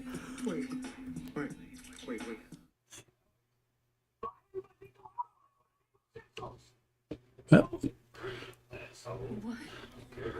You're sorry. all right, that's fine. Oh, that's like a phone operator. Remember in the 80s when you'd call someone and they'd be like, "You're sorry. The call that you tried to do couldn't be completed as dialed." Yeah. This girl walks out. She's got whipped cream. I'm not going to say, but she's got whipped cream in strategic areas. And this guy's saying, "No, I'm sorry. I can't really." The hell are you? Oh, you're watching something different. I thought we were all watching the Duran Duran arena video. No, we're talking about Ali Larder. Yeah. Boy, I think every one of you is watching some different porn. You're just jealous. Yeah, I'm jealous. I'm just because watching. I can't watch That's fine. it. What? Well, Yeah, I looked up Ali Larder, and she's apparently still beautiful, which is disappointing. On that note, I'll be right back. Why is it Uh-oh. disappointing? I don't know. It's best not to delve too deep into my psyche. Yeah, I remember talking about the look them up and see what they look like now. Back in the days of TV talk shows, back in the like Merv Griffin days, I'm talking about, not the shit that's on now, but back the shit that was on back then. And Merv Griffin, he's got this singer on. And he's there, and then this freaking old ass movie producer, director guy is with him. And they get the singer on, and they make a big point of how she's only 16, and she's got all the way out there. Yes, exactly. And she sang. Her name was France Jolie, and she sang a song called "Come to Me," and she sings the song, and Merv is who's greasy as all fuck, and his other guy, this Meshumpling Rickless was his name, and he was just this utter oily greaseball, and they're both like leering at this chick. And so a couple of years ago, I got this idea. I only vaguely remember that because I saw it as a kid. I want to watch that again, and so I figured out who the name of the girl was, and did the search, and she, the humanity, the huge man, it's bigger than I am now. Golly, it's like she had the big boobs at age 16, and then the rest of her just kind of built up to match over the ensuing decades. And I don't know if this happened when I was gone, but in case, hello Griffey, and hi Wendy Lou. Glad to see you here. I saw a meme, and it basically said, "Imagine trying to convince somebody in 1990 that in 2025." Roseanne Barr would be significantly better looking than Madonna. And they had pictures of both of them, and it's like, yeah, that's for sure. Yeah, I can see that, I guess. Yeah. But how you doing, Wendy Lou? How you doing, Griffey? We talked this morning. Griffey's having some very cold weather. Yeah. Who isn't? Aren't we all?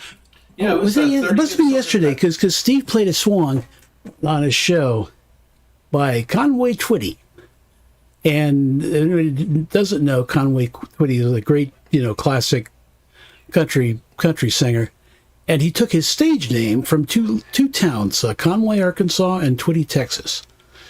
And so I looked up the weather. No, it was the most intelligent thing any singer has ever done.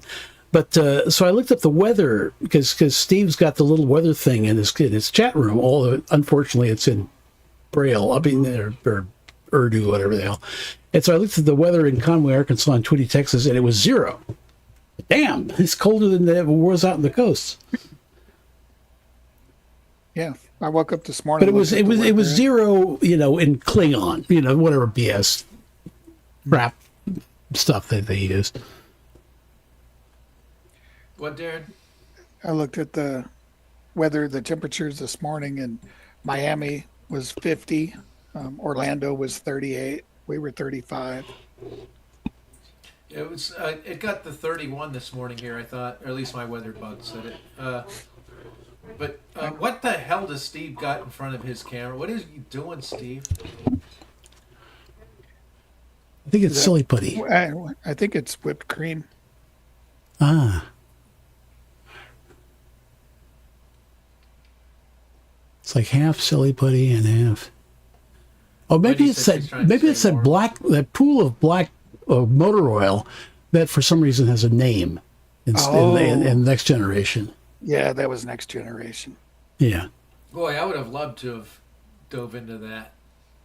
Especially with what's her name? Yeah. Allie Larder. Her too. Got all three of them in there. Well, I kind of got that. That's what my mud pit is, pretty much. Yeah. Except for your mud pit isn't. Oh, Denise Crosby. That's what I'm trying to think of. What were you saying, Darren? Your mud pit isn't the residual evil from some aliens that cleanse. How do you know? No, it's more fun than that. Oh. Yeah. Oh, yeah, I guess it could be. Speaking of residual evil, I was sitting at my desk and got bit by a fire ant. Well, that ain't good. Did you see if there's like a mounds around your flower beds or anywhere? I just poisoned everything and got ant traps. Vacuumed them up. It's odd. Usually they don't make it in the house. Usually carpenter. Yeah, ants they're do. usually a lot like working at a desk or something like that. Oh, Darren. I have terrible windows. The bug guy came over, and I had him spray into all the vents under the crawl space. Ah. So maybe Saturday, would you mind coming over and just spotting me to make sure I don't floofy under the thing while I run my new mic cable? Sure. Yeah, my fate worse than death thing, where one of my bass drum mic cable stopped working. So that means I've got to go under the crawl space and run a new cable. And I just never wanted to go under there again. It wasn't the worst thing ever, but it just wasn't something I really wanted to revisit either. Now, years ago, I was renting a room in a house for a guy. This was back in the aughts. And he wanted to check out the plumbing underneath the house from the crawl, because it had crawl space. And so he got a little video camera with a transmitter on it. And he got his little RC truck. And he attached the video camera on the top of his RC truck. And then he had a little screen set up. And he drove the truck underneath the house along the pipes and everything. And just inspected it that way. No, it'd be my luck. It'd get stuck and I'd have to go out there and under it anyway. What is Steve doing? Steve, what are you doing? That is so weird.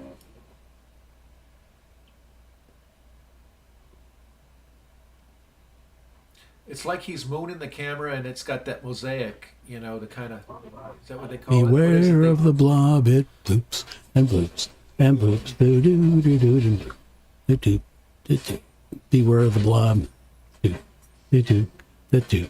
I don't know if they actually use that song in the movie, but it's a singularly inappropriate song for even a beach blanket bingo horror movie. Yeah. I think it's just that it's flesh colored. It's really weird. Blush colored? Flesh colored. Same thing. I made the mistake of going grocery shopping hungry today, so. Ooh, don't do that.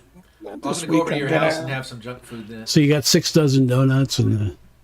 No, I'm trying to eat better, so I have the fixings for 2 nights worth of spaghetti and meatballs, 2 nights worth of homemade pizza, and some shredded pork, pulled pork. Pork. So it's not food, but I've got a lot of cooking to do this week. It's not junk food, is what I meant to say. Oh.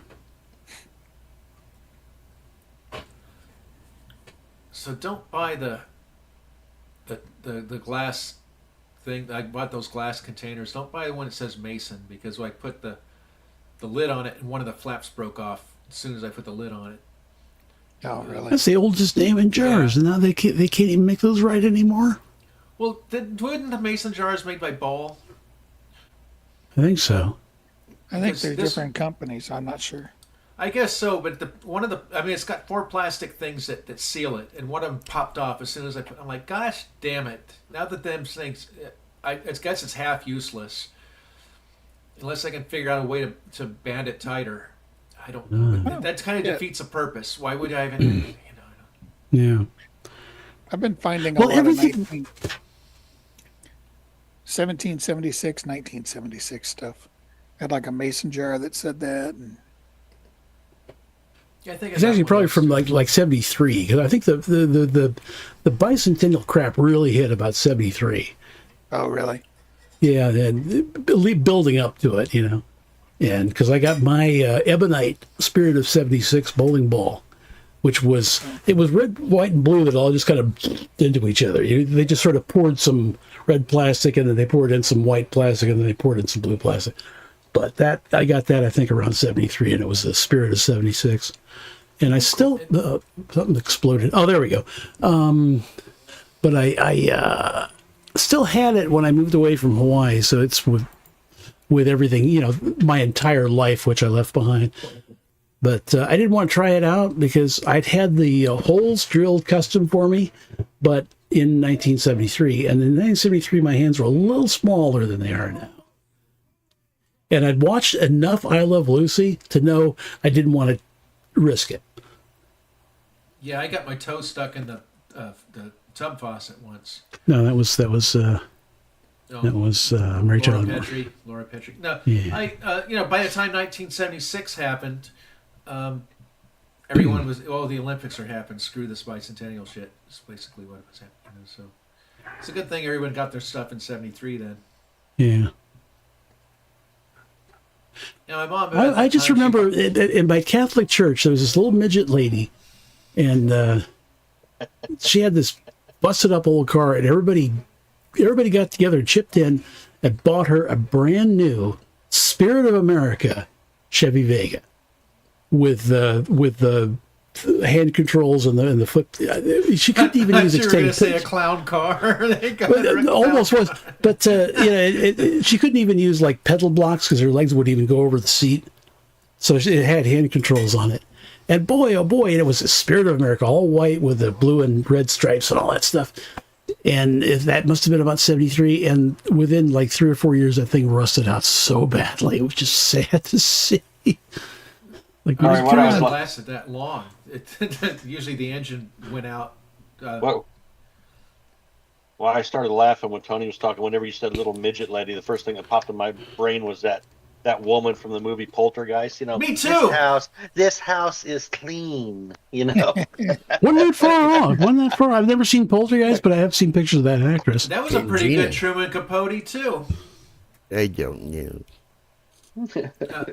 And the doctor thanks you. That was Dan Aykroyd in Dr. Detroit, who was doing the same voice. I'm like the only one that can't do that voice, so that's fine. Not everybody needs to do it, but we got three in our group that can do the voice. That's pretty good. Speaking of voices, Steve, go ahead.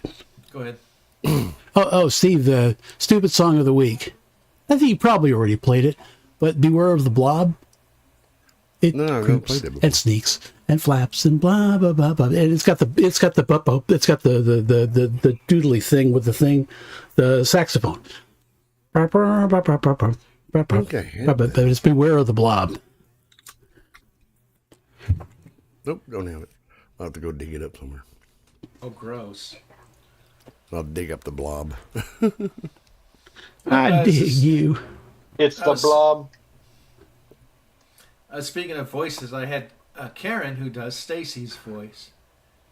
Because as you remember when we did Transforma, we did a poll once. Did people want to see Stacy transform? Because I didn't want her to. But she is a character that I have, so I put her up there. And yeah, that was overwhelmingly yes. So she's doing her first transformation. And that's the one with the Maserati MC20. It's like the Maserati supercar. It's like a $300,000 car. And it's the first time they can do one from the future. And she actually volunteered. So that's hers. And I still can't figure out the punchline. I know last time we thought maybe the car's locked. But I would think it would be kind of nice if you could drive a little bit. What I thought about doing is because I think that kind of the punchline now is she's kind of got the teeth and the eyes kind of like I do, and Rob said that he figured out in his invention that he can just stop the transformation enough where she's kind of like an anthro car and can talk and do all this stuff and pose for pictures. So Tracy's, I think, going to get inside her, and now I can, because it's got like these gold wing kind of doors, and she's like in there thinking, hey, I can be in total comfort. We could talk about girly things. And I thought about right then, the door could shut, and then her transformation is complete, where she's got a grill and the headlights, and she's like just totally can't do anything. And then Terry's like, well, Rob, I guess he's like, oh, shoot. So I kind of thought that would be fun just to have it go all the way, but then I didn't know what to go from there. And I put the scene. It's in the place in the last pages. No, in the new movie. It's the place where it's in that big elevated parking lot that's got the mud flat on one side and it's got the beach on the other and sand dunes on the other, and then on the other side there's like a big, beautiful rock face with a tunnel going through that leads out of that place. So that's where they are. Anyway, I'm still trying to think of kind of a new punchline for that. So if you all can figure something out fun, I would appreciate it, because I kind of writer's block my way through these things. Yeah.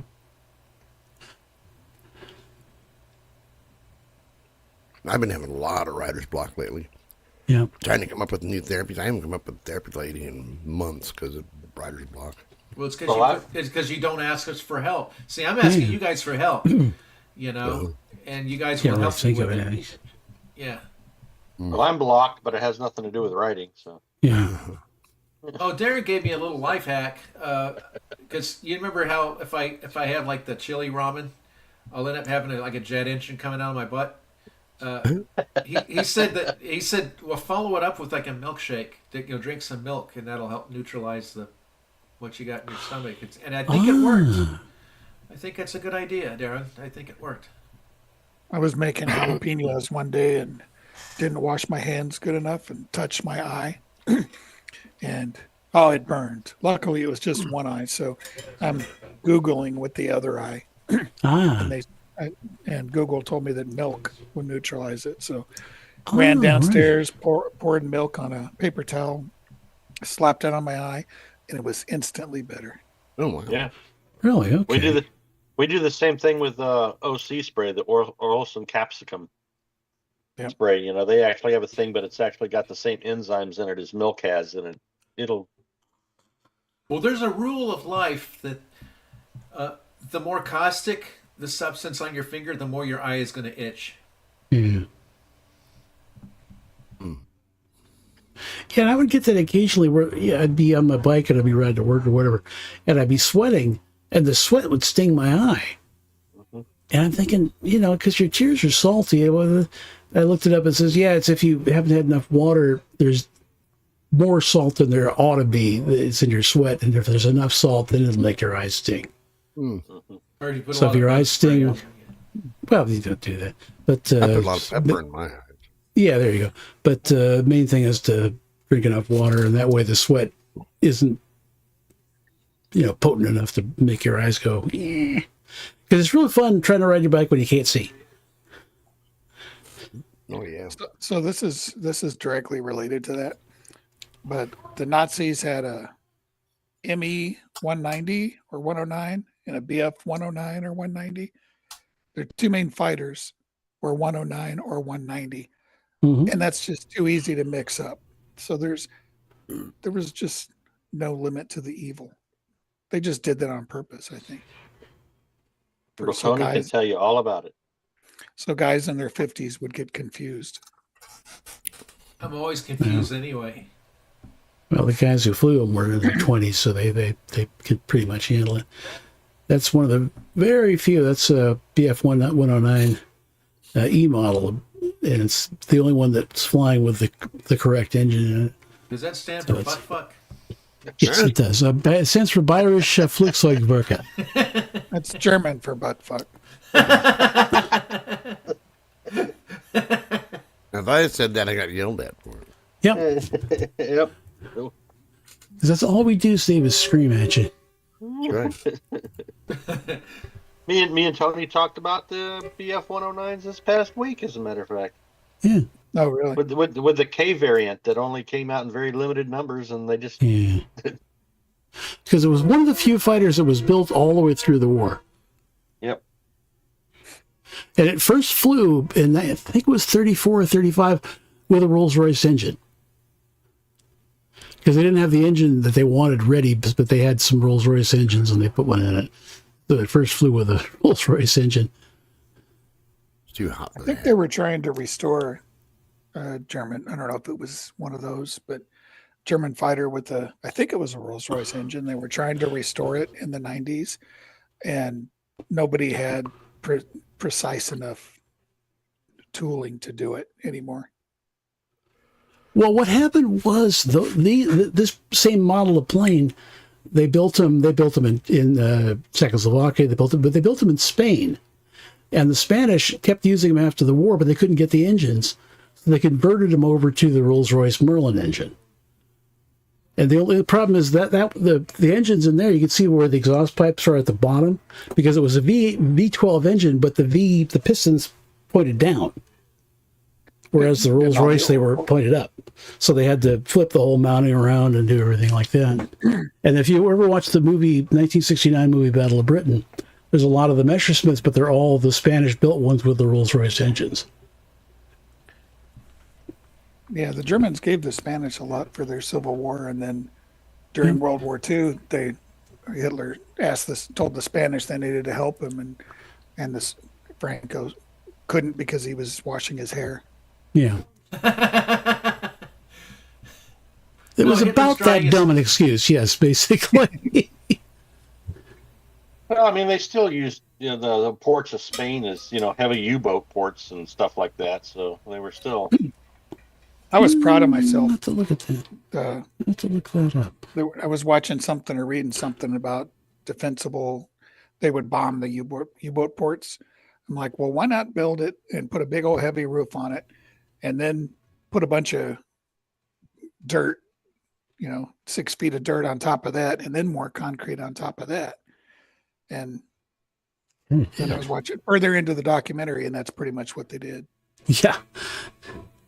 At the end, the RAF had like 12,000-pound bombs. The bombs were so big they wouldn't even fit in the bomber. They had to stick them underneath. Goofy looking shit. What you doing, Yeah, but Steve? they weren't thinking of the consequences. Because we need those. Nobody was thinking of the consequences. They would have fought the war if they were thinking of the consequences. Well, the consequence is we need some of those U-boat ports for movies in the future. Yeah. Like Raiders and... Well, the stupidest thing was they scrapped all these planes after the war. Nowadays, if there's one, they'll find them in a bog or like at the bottom of the ocean, and they'll fish it. Like this thing was probably, half buried in a bog for 50 years, and they pull them out and they restore them. Many, it's pretty much all new metal, but they were scrapping so many of them in the war. They said, hey, why don't we just save about 24 of these for museums and stuff? Yeah. But they weren't thinking. Supposedly, Raiders of the Lost Ark only had like 2 little plot holes, and one of them was how Indy took a ride on the top of a submarine or something. Nice. So, how exactly does that work? And the other one, which I don't think was a plot hole, just somebody bitched about it. It's like when he opened up that Bible what? As usual. When he opened up his big Bible, and he flipped through 2 pages, and he had exactly where he wanted to go. And that's so stupid. I was like, well, maybe he knew his Bible, Well, Raiders of the Lost Ark was an entire adventure that the outcome would have been completely the same.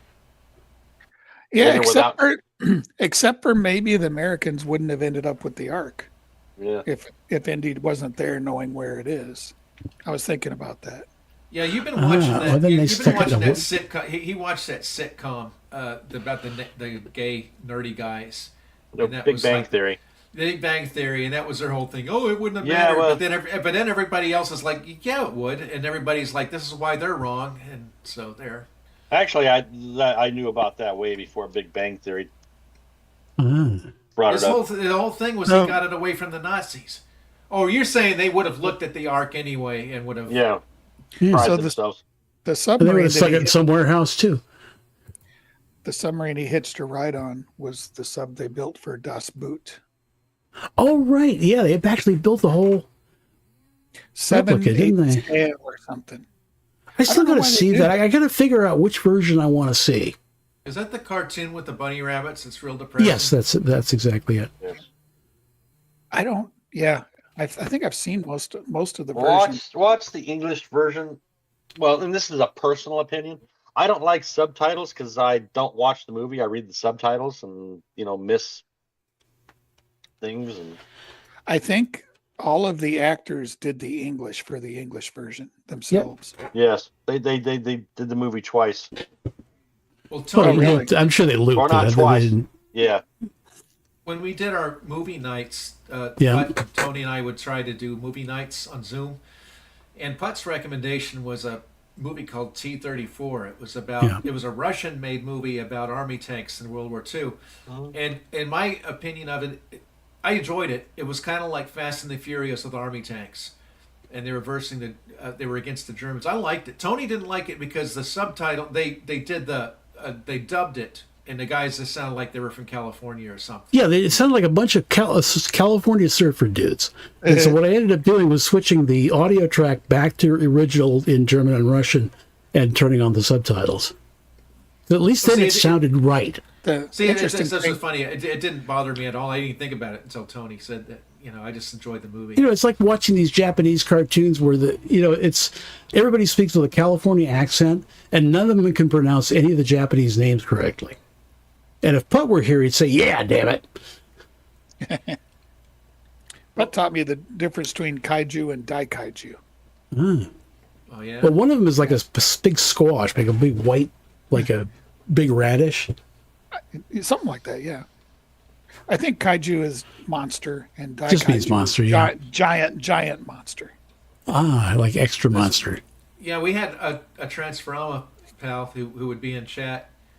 He asked us, a few weeks ago. He's like, "Well, where's the guy that is so knowledgeable about, different folklore and Godzilla?" We had to tell him, But Bud was such a, If Putt were here right now, he'd be passed out on screen. Yeah.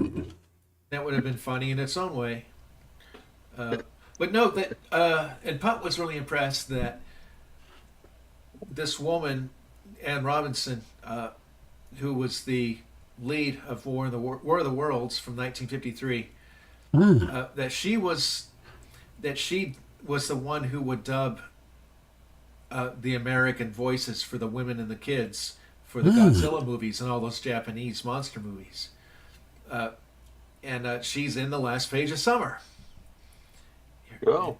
As the redhead in the limo that throws, it tells Terry to buy a pair of shoes. And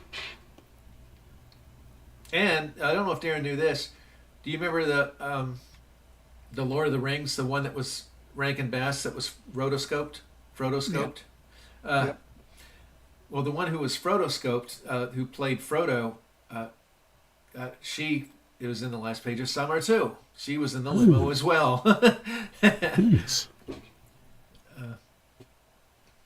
So see, if you really want to we really want to make $1 million doing this, we have to get motion capture suits. They just have like dots at all your joints, like your shoulder joint, your elbow joint, and all that stuff. And then you have an animated avatar that actually follows your movements.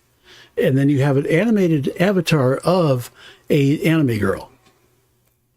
And it doesn't matter if you're a girl; it's okay, it's fine. You could actually use a voice changer, and so you can say. Well, I tried to get you to do that, Tony, and you're like, "Oh, it slows down my computer too much." Yeah. My daughter asked me why I always play girls in third-person RPGs, video games. And I said, if I'm going to spend 200 hours playing this game, I'm watching a woman's ass, not a man's ass. Yeah. Well, isn't that funny? Because I had a game like 20 years ago, I loved this one game called Insane. It was like the number one Insane. And it was this wonderful like car sandbox game where you just go around like crashing cars and having fun and planes. And that's who you could choose your driver. And mine was always a woman, the one woman I would just always have driving. And now I have Beam and G Drive, which is a lot more realistic. The cars and the crashes, but they don't have drivers because it's like it's almost like illegal to have people because the violent nature, or it would change the rating of the game or something. So the cars are just empty cars, but people do make their own things. It's almost like a Linux kind of thing, or it's open source, so people make their own. Like you can put one made the Stig from the, and you can put him in your car. And there's other people that like have crash test dummies that they made it and stuff. So I'm fine. I don't need to have people floofy in the cars. I'm fine just in the car because I'm fine being in the car. I don't need a driver. What about Ewoks? Fuck them. Lucas says he patterned the whole Ewok thing, in the jungle and all that crap off of the Viet Cong. No, it was the Snuggles. Nah. Yeah. So they were like little commie teddy bears. I'll buy that. Yeah, he cheaped out. They were cheaper than Wookiees. Yeah. If it was Wookiees, it would have. I think if they were Wookiees, I would have had a total different opinion. Even with the stupid song, I would have had a different opinion of that movie. I would probably walked out happier. Well, with Wookiees, you probably wouldn't have had that song. Yeah, probably not. I'm glad they changed this because I remember how stupid that song was. And I think that's what people. The Wookiees weren't that bad. You didn't hear that song. They changed it by the time you were born.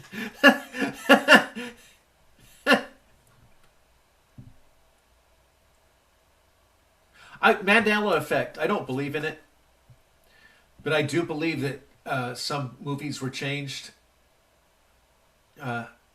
Best in Show. And Darren doesn't remember anything, I guess.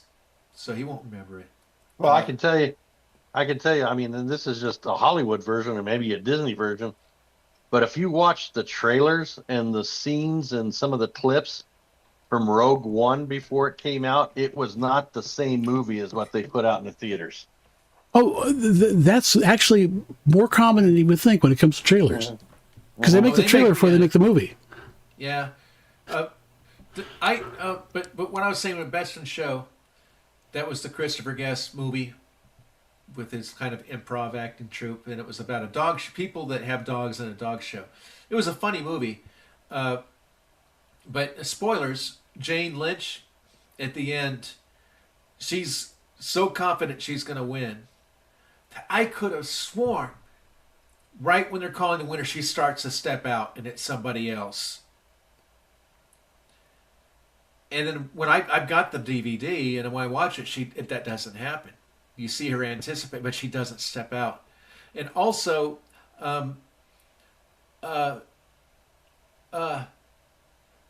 who's the blonde woman that's in all those shows? A little bit heavy. Catherine O'Hara? No, the other one is kind of like her. Coolidge? No, Coolidge? Stifler's mom?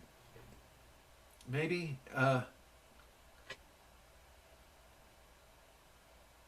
Jennifer Coolidge. I think that's her. Her and her husband, they end up, or it might have been Catherine O'Hara. No, it was Coolidge. It doesn't matter. But at the end, they show what they're doing now. And it's not like the stupid eggs with their pictures saying they floofied like American Graffiti. They're actually showing funny things with their, and they like moved to Florida and they're doing commercials about dogs. And the stuff that they were doing was so twee. It was just like the Ewok song. That's what reminded me of it. It was so stupid that it made me like cringe. It was almost embarrassing to listen to. And on the DVD, it's not like that at all. It's more like a poppy song that's not bad. So I don't know if it's me not remembering it right or if they changed something. But I don't believe in the Mandela bullshit. No, that's but sometimes they would do that on like when I saw Johnny Dangerously on VHS, because was under the impression, I didn't see it in the theaters, but I was under the impression it was a Randy Newman song that he did for it. And then on the VHS, there was no Randy Newman song. It was just some other dumb, weird song. Yeah. So Well, I think they that a couldn't lot get of that's clearance. they didn't get copyright clearance. That Bill Cosby himself, if you get the DVD or something, or I just saw it on cable or something about 20, 30 years ago, and the theme song to it was it sounded like some gospel, kind of like, it was kind of depressing. It was almost like the Jeffersons theme, but slower. Yeah. And when I watched it, it was a parody of Just the Two of Us, but he kept talking about more and more kids and just the five of us. Oh, I think I'm gonna die. Just it was a funny song. And then in the DVD, I was waiting when I saw it on cable, I was waiting for that song, and it didn't happen. It was a song that wasn't funny at all, and I'm like, what happened? And it was the same thing. They actually, I did look it up, and they actually did change the song. I don't know why. Maybe they got sued from whoever did Just the Two of Us.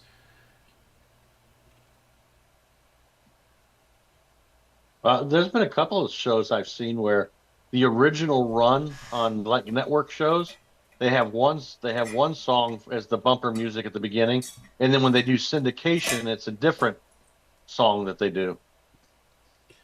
And I got some DVDs of Beverly Hillbillies, and they didn't have the song at the beginning. They just had like a banjo, just the same tune, but just like on a banjo. And so but everybody knows the words. Everybody knows the words, so you just have to sing the song as the show's starting. I watched that show not too long ago, and then I researched it a little bit. And unless I'm wrong, I think Ellie Mae was like really old. She was like in her 30s. Yeah, I think when she the was. show started. Same with Barbara Eden was like in her 30s. It's Jeannie. And Grandma, or what was the Granny, was younger than I am. Yeah, they aged her up quite a bit. I don't know how they did it. Well, the people back then aged anyway pretty bad. Well, no, but you see a picture of her from that time. She didn't look nowhere near that old. Oh, really? What was Granny's real name? Granny Moses? Something. I don't know. And speaking it's of like but they don't give anybody's real name except in the pilot, like Gilligan's Island. Like everybody knows that the professor is Roy Hinckley, but it was only mentioned once during the pilot, and that was it. Yeah, and he's Willie Gilligan. Willie Gilligan, and a skipper was Jonas Grumby, Mary Ann Summers, Ginger Grant, and I guess, was that really her name, Lovey? Yeah. Howell? No, I think she had I forget what the actual name was. I could have sworn it was really Lovey. Nah, they didn't give girls goofy names like that in those days. And Wendy said that happened with the show China Beach. They couldn't stream it for a long time because of copyright issues with the music, which is the Supremes. The theme song was reflections of the way life used to be. It was pretty fitting for the theme. Oh, it was great. That was a super good intro. And then what if you bought the DVD? It's Weird Al going, "Eat it, just eat it," and it doesn't fit at all. And I think they had Paint It Black too, and that's not on the DVDs. Yeah, that sounds right. Yeah. But that was just CSI Miami would still run the Who song though when they streamed it though. You know what? I think they're shooting themselves in the tank, because you know what? I think that if they would have kept Paint It Black or kept Supremes, they wouldn't have lost anything. They would have gained record buyers, because a whole new generation would have been exposed to it. And they could have got royalties. I know. They don't understand that. They're so stupid. Yeah, so I'll be right back. Stupid. But I was going to say, Timmy, before you leave,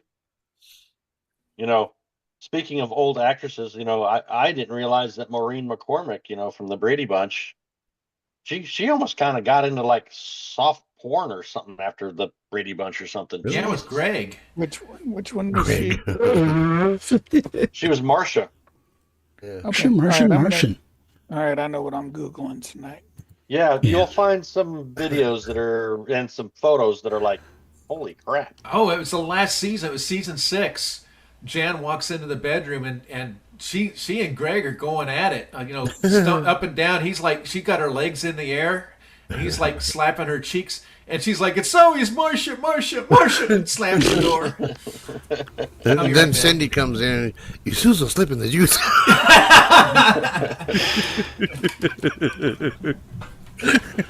Yeah, because that was the thing. Because prior to that, the music was always like fake. You know, in TV shows, they always used fake music, and then in like the late '80s, they started using like actual songs. Like one of my favorite shows of the '80s, Crime Story. It used to actually good old what's his name. Del Shannon actually re-recorded "Runaway" with different lyrics just for the show, and Todd Rundgren did the music for a while, and your guy Al Jolson or whatever did some of the music for the show.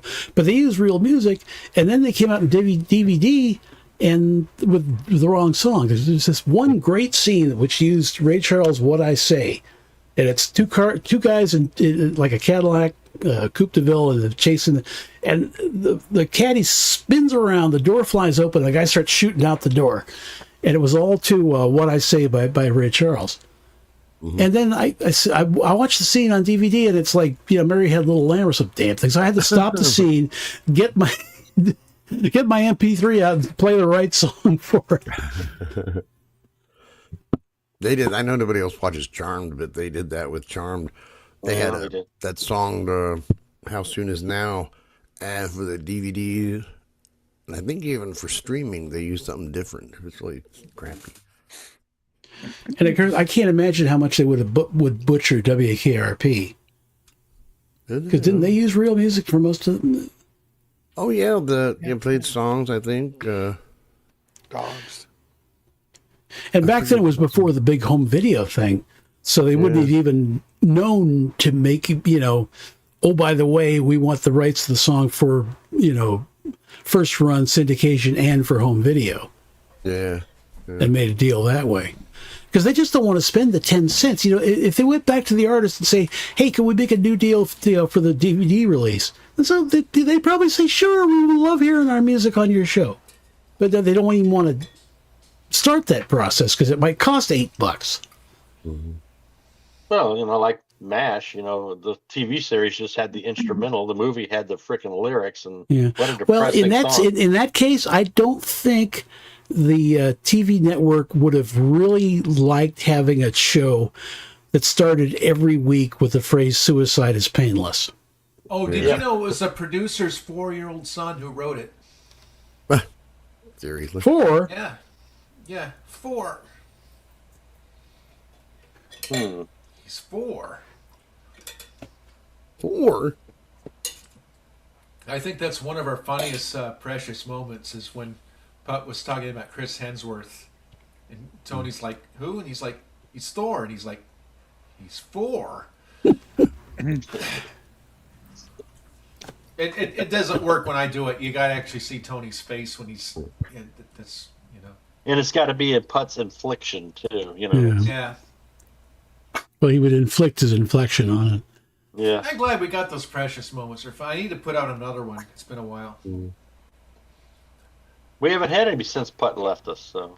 Yeah, well, yeah, he was sick. He was like in hospice, and we put out the last one. It was very Putt-centric.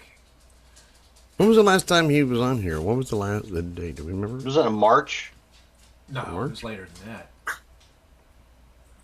I know we stopped doing our shows.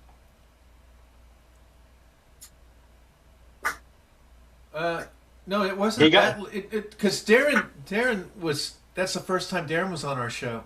Yeah, it was June or July. Okay.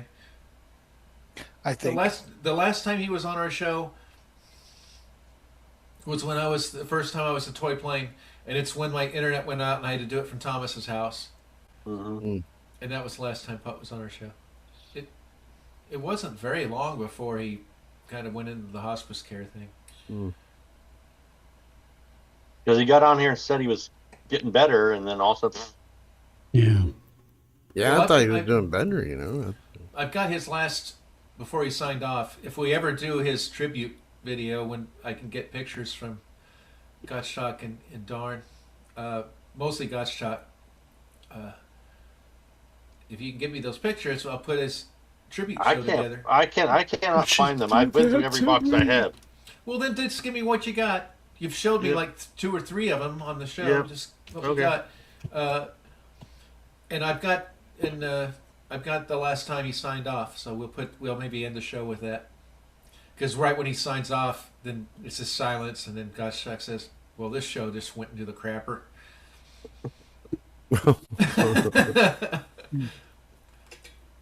Did Putt announce that he wasn't going to do any more shows at that time? No, Oh, he said. He said keep the prayer chain going, as I'm not out of the woods yet. Okay. But it's the first time I said I love you, Putt. Mm-hmm. And he said I love you too, guys. So Yeah. it was a nice last So time. he said and then I went up and visited him for that weekend. Well, I only got to visit him for like 3 hours.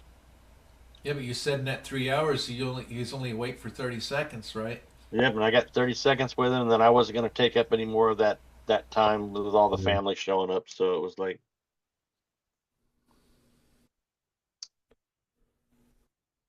That and there was a Whataburger with your name on it. Or a Beef O'Brady with. Beef O'Brady's, yes. That's right. Beef O'Brady. You know, I don't think we have a Whataburger around us here. It's Florida. We get we get a Habit. We get the Habit, and that's about the only thing that's close. Oh, did you know, Tony? I don't know. I might have said this. When I was up in Colorado helping Darren move, I had my first In-N-Out burger. Ah. They didn't know how to make it without cheese. Well, I ordered a double, and one of those doubles is cheese. So Right. I didn't realize he didn't want cheese. Oh. Ah, yeah. So you need to order a double nothing. So I had half the burger, and then I was helping Darren put his Porsche onto the trailer, and I went to eat the rest of my dinner. I was like, "Where's my food?" And Ken was like, "Oh, we threw it away." I'm like, what? You throw food away?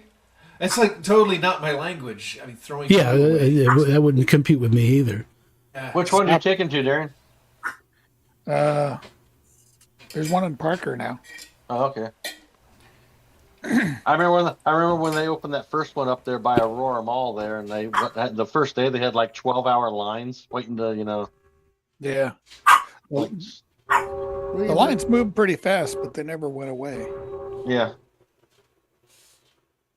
Well, when you only make really one thing and you make it, that's all you make. It doesn't take long. Yeah. Yeah, that's true. But I think then they also closed down that In-N-Out because they ran out of food and couldn't.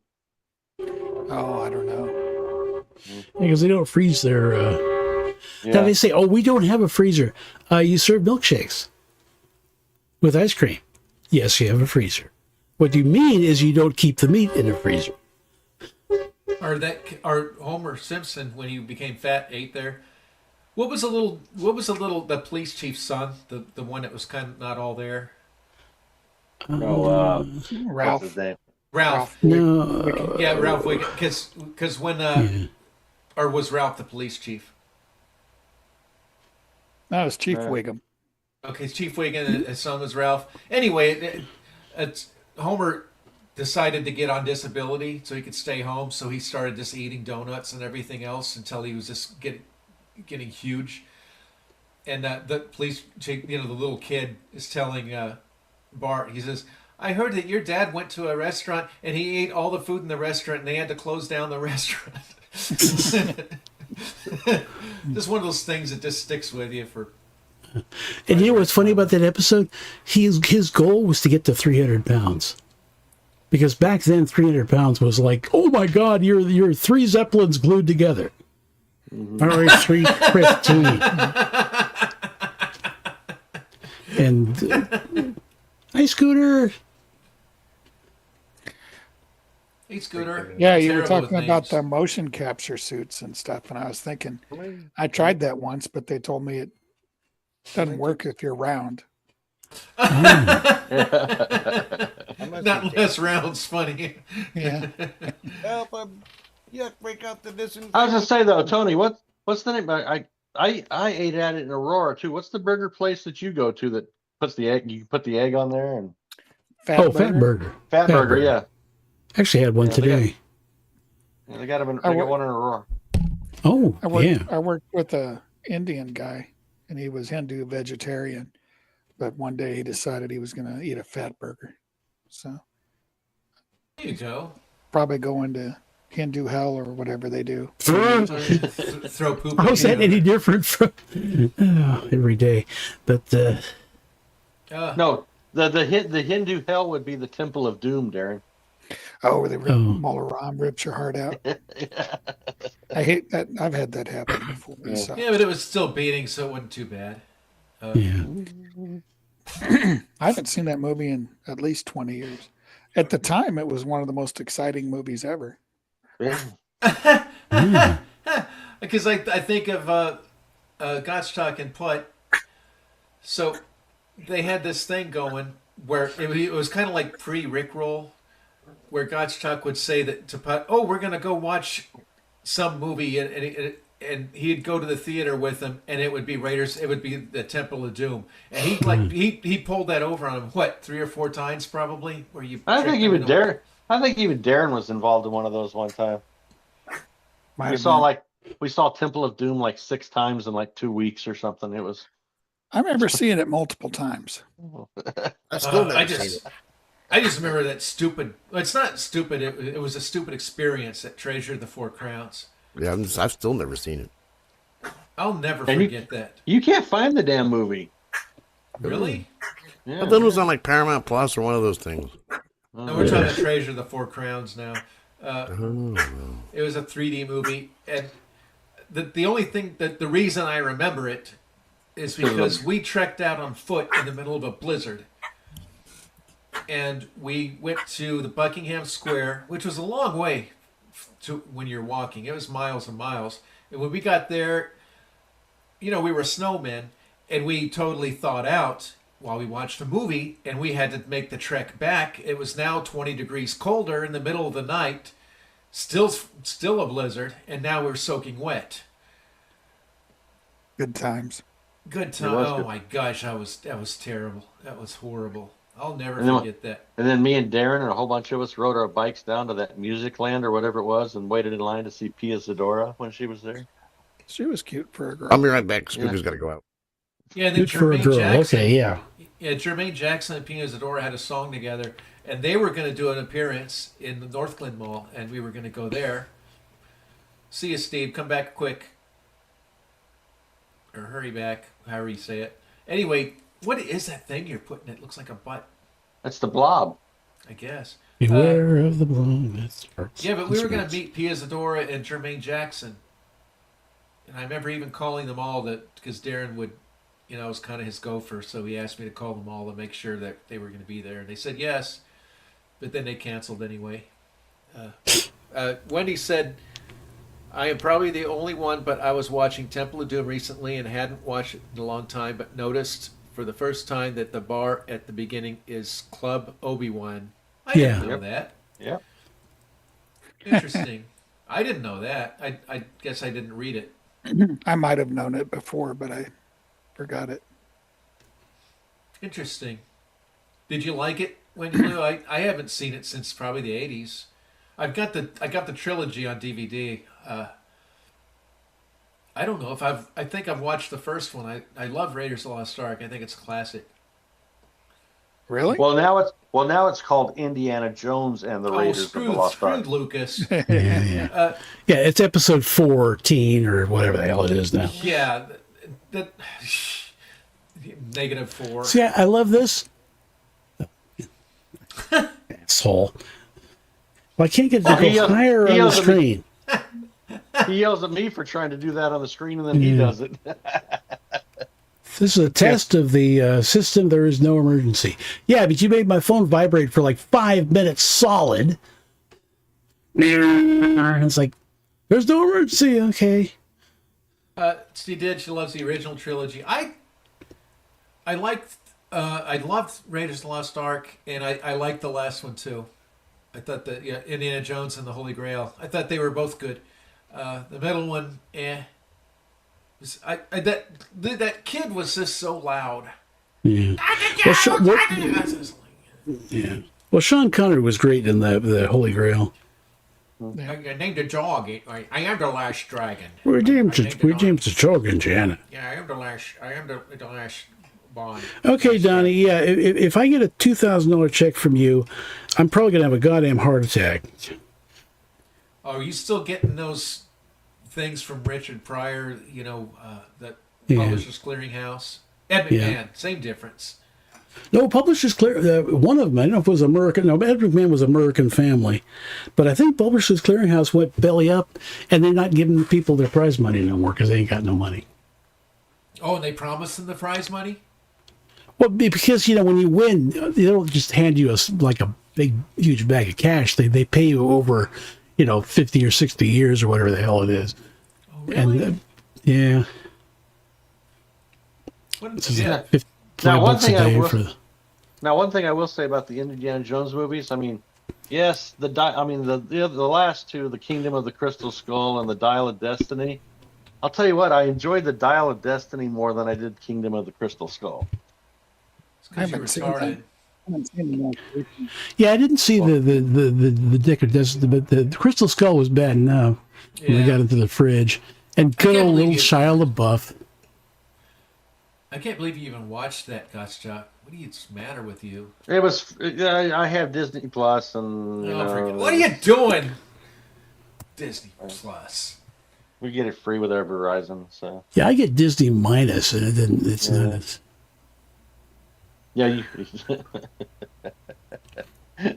they show this show on there instead of Yeah. I broke my rule and got Apple Plus because I had never bought an Apple product ever, and I figured this isn't really a product, but I wanted to watch Silo, and it was worth it. Why, how big were her boobs? Oh, are we back to Ali Larder again? Oh, I know. That's the only reason you watch stuff is for the boobs. No, pretty women. They don't have to be naked or anything. Just have to be pretty. That's it. I agree. Yeah, I go to Darren's house and there's like, oh, look at all these DVDs. There's like shelves and shelves, but they're all porns. Yeah. No, Tim was joking, by the way.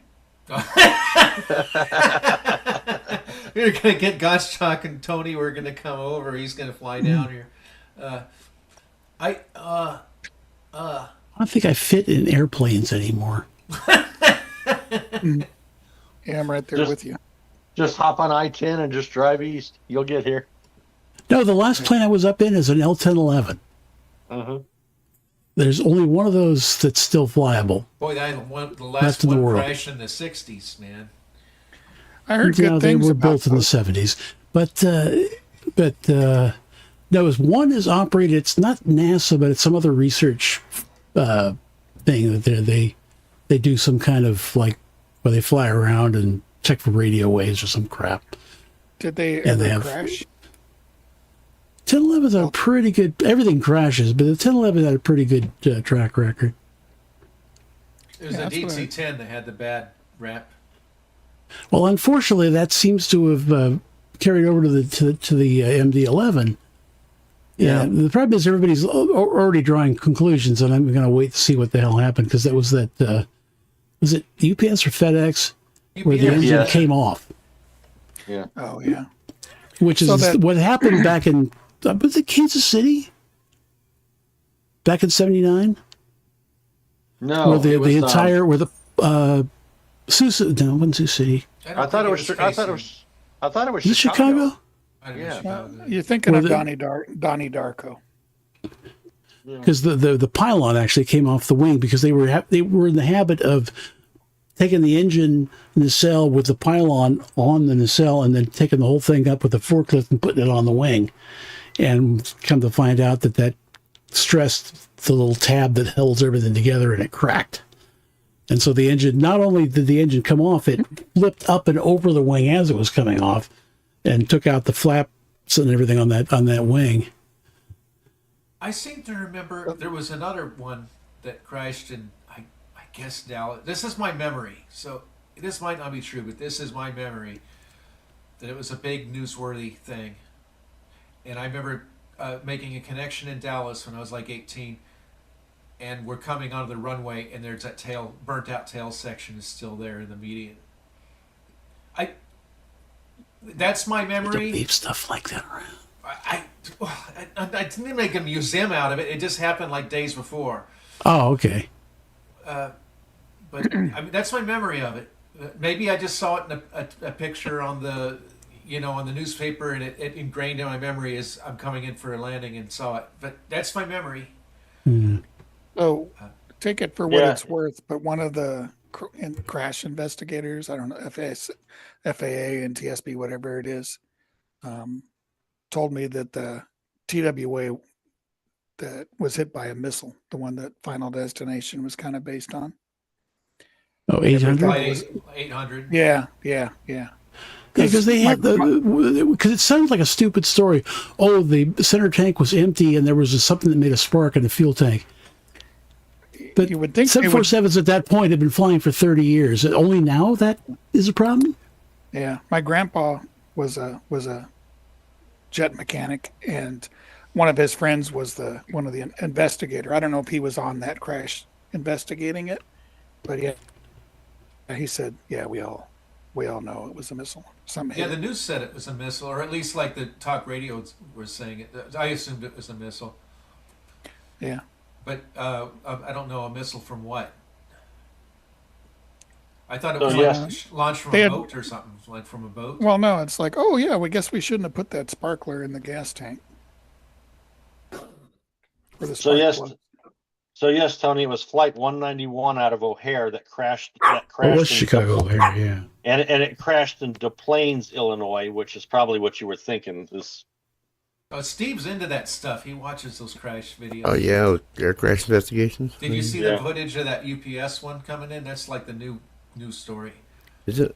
I haven't seen that. It's probably the most, I won't say graphic, but there were some pretty good like dash cams of that plane crashing. And there's one that was like a double dash cam. You show this like this black guy showing him in the truck, and then showing it's like a split screen. And boy, he cussed. He's like, "Oh gosh, damn! You could see him cussing, and you can see on the other half that, wow, it was pretty Hollywood-like. That thing coming in there. Yeah. I don't think they knew what hit him. Is that a UPS one, a new one? Yeah, just cut last few days. Yeah, it appeared that I don't know if it started with the engine coming off the wing, but like maybe the wing caught fire and burned through the pylon or something like that. But basically, the engine separated from the wing, and it was just like an end of a runway thing, I think. Yeah. There was another angle of it where the guys were watching it try to take off, and they're like, "It's not going to make it. Look, it's on fire!" And then it just blew up. It was pretty bad. Were the pilots fine? No, everybody died. No, this was he was going 200 miles an hour. At least it wasn't a passenger jet. And they got that same guy from 1937 said, "Oh, the humanity." Oh, the humanity. There's actually, I used to on May 6th, I would share the unaltered video of the Hindenburg explosion without the DJ. And where you just hear the screams and that to me that was a lot more interesting. Just that's funny, Timmy. What DJ?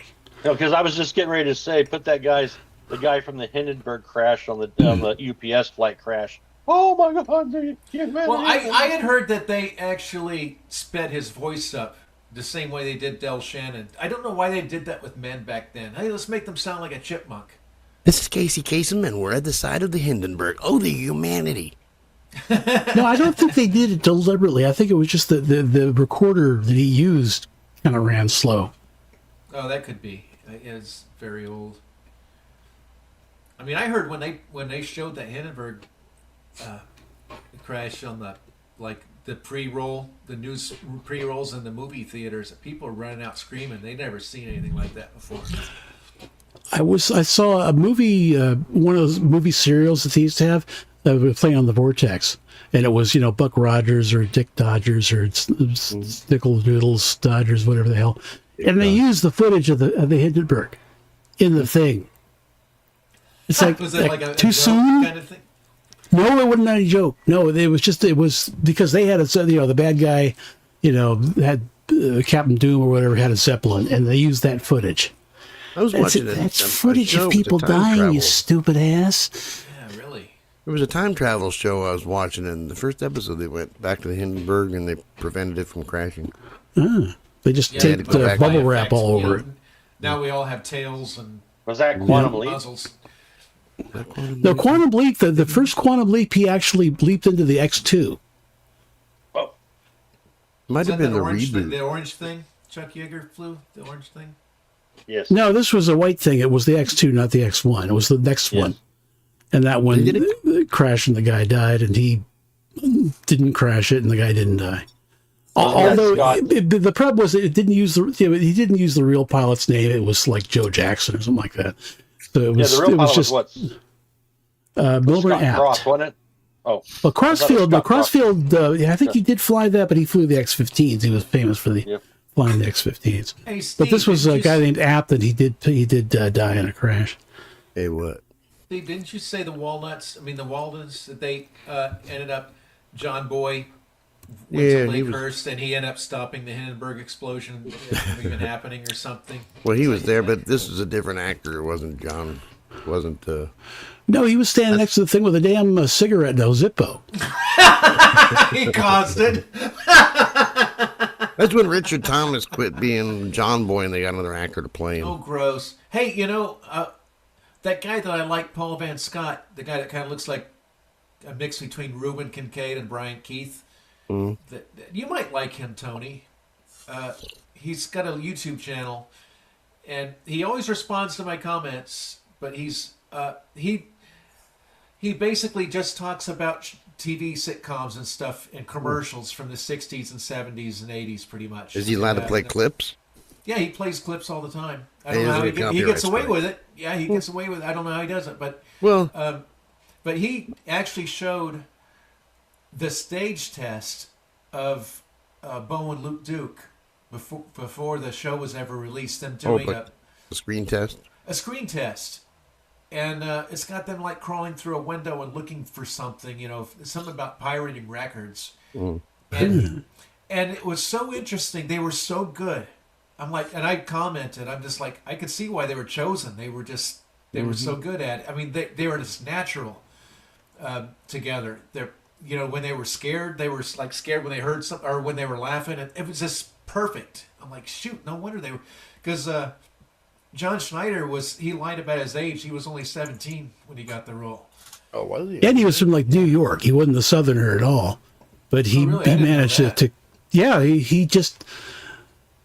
He dressed up like your Florida man, minus the gator face, and just went down there and he managed to pull it off, even though he wasn't really a Southerner in real life. That's weird. He got in trouble a year or two ago because he basically the president before the one we got now that was in the middle that had the auto pin, that he said that he tweeted or said something about that they need to bring lynchings back and this and that. He got in trouble for it. Well, they do. It was big news that he got in trouble over that. They, like the Secret Service, all this stuff they were gonna. Well, so, did they have? Well, when I met him as Florida man, actually, it was the robot. I guess it was the first time I met him, and I said, I know you kind of caught a lot of flack for that thing you said, but I agree with you. And he says, well, damn right. He really should be. He just doubled down on it.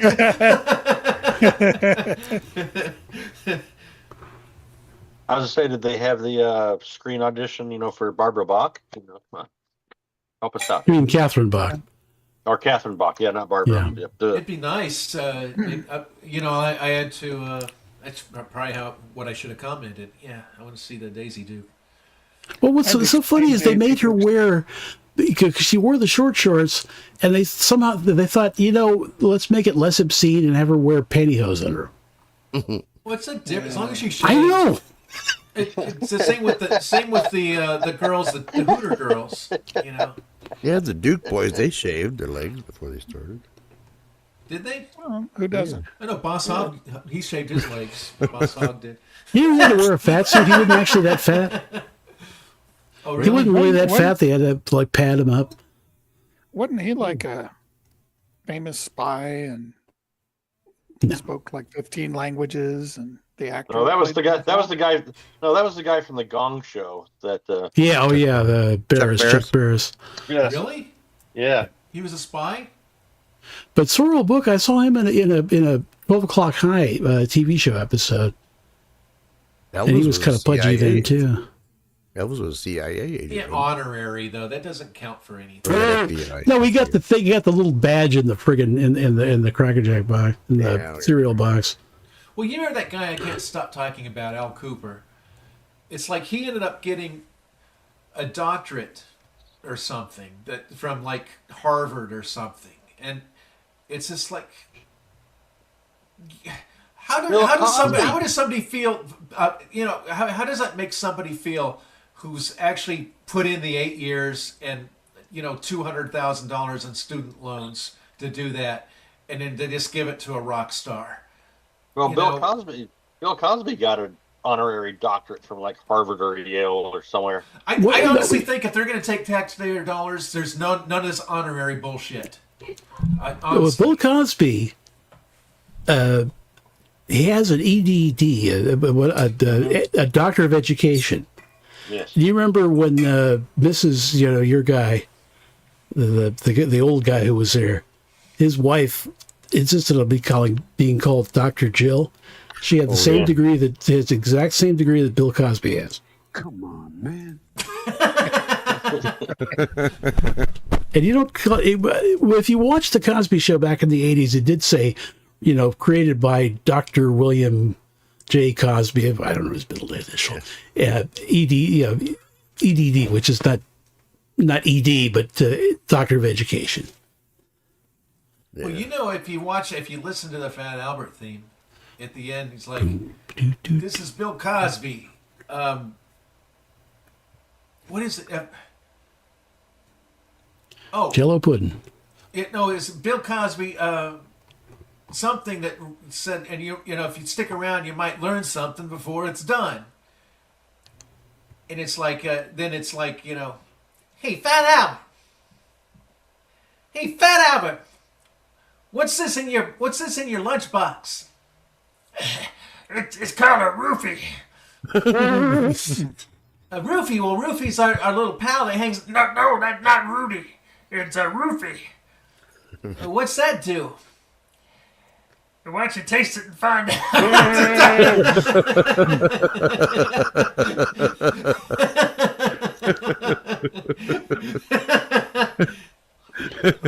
Boys and girls. You know what I think would be cooler though than getting an honorary doctorate from Harvard thing is getting knighted by the Queen or King of England and being sir.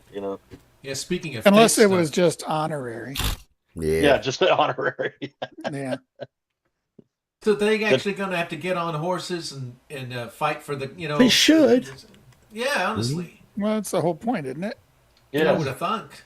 Well, then how'd Elton John get knighted? Well, he was He went back to his plow. Oh yeah. Now, do you think that Sir Reginald Dwight, Sir Elton John, has ever touched or been within 20 feet of a plow in his entire life? And I don't know if I've ever heard Elton John talk, but as soon as you said Elton John, I pictured the Truman Capote. I was thinking so many jokes.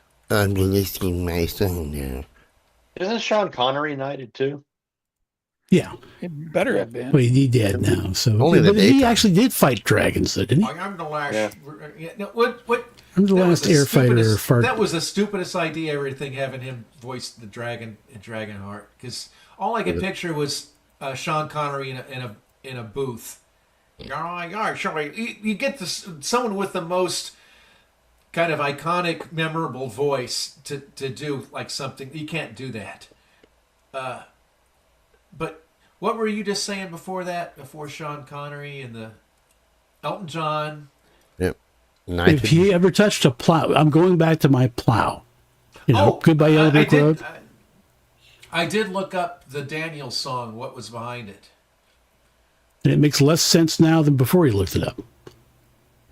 Daniel was his brother? That wasn't the song anyway. Yeah, well, Tony's opinion was that Daniel, his brother, came home in a box from That's Vietnam. what I thought for years. So I read it in Bernie Tupin and them that he actually cut out the last, because of the length of the song, they cut out the last verse. Basically, it was about his brother came home from Vietnam and wasn't treated well, and he moved to Spain, and that was what it was about. It's which I don't agree with Tony. That's too depressing, but the Spain thing is weird too. So yeah, I just prefer not liking the song altogether and just not listening to it. That's not a bad song. It's just that I always thought, because it was just, you know, it just got that vibe that he was like in the cargo. Daniel was in, you know, the cargo compartment. Well, it of the does airplane. kind of allude to something sad, that the way he says it must be clouds in my eyes that he sees him. So that would be somebody that would still be alive, I would think. But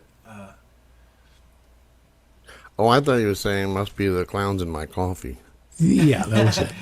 You're so gay. That's what our cousin Don, when we were kids, he had his own lyrics. He said, "You're so gay." When, he'd say, "I had a dream there were clowns in my blanks in my coffee that started with the word F." You know, the letter F. Oh, okay, that makes sense.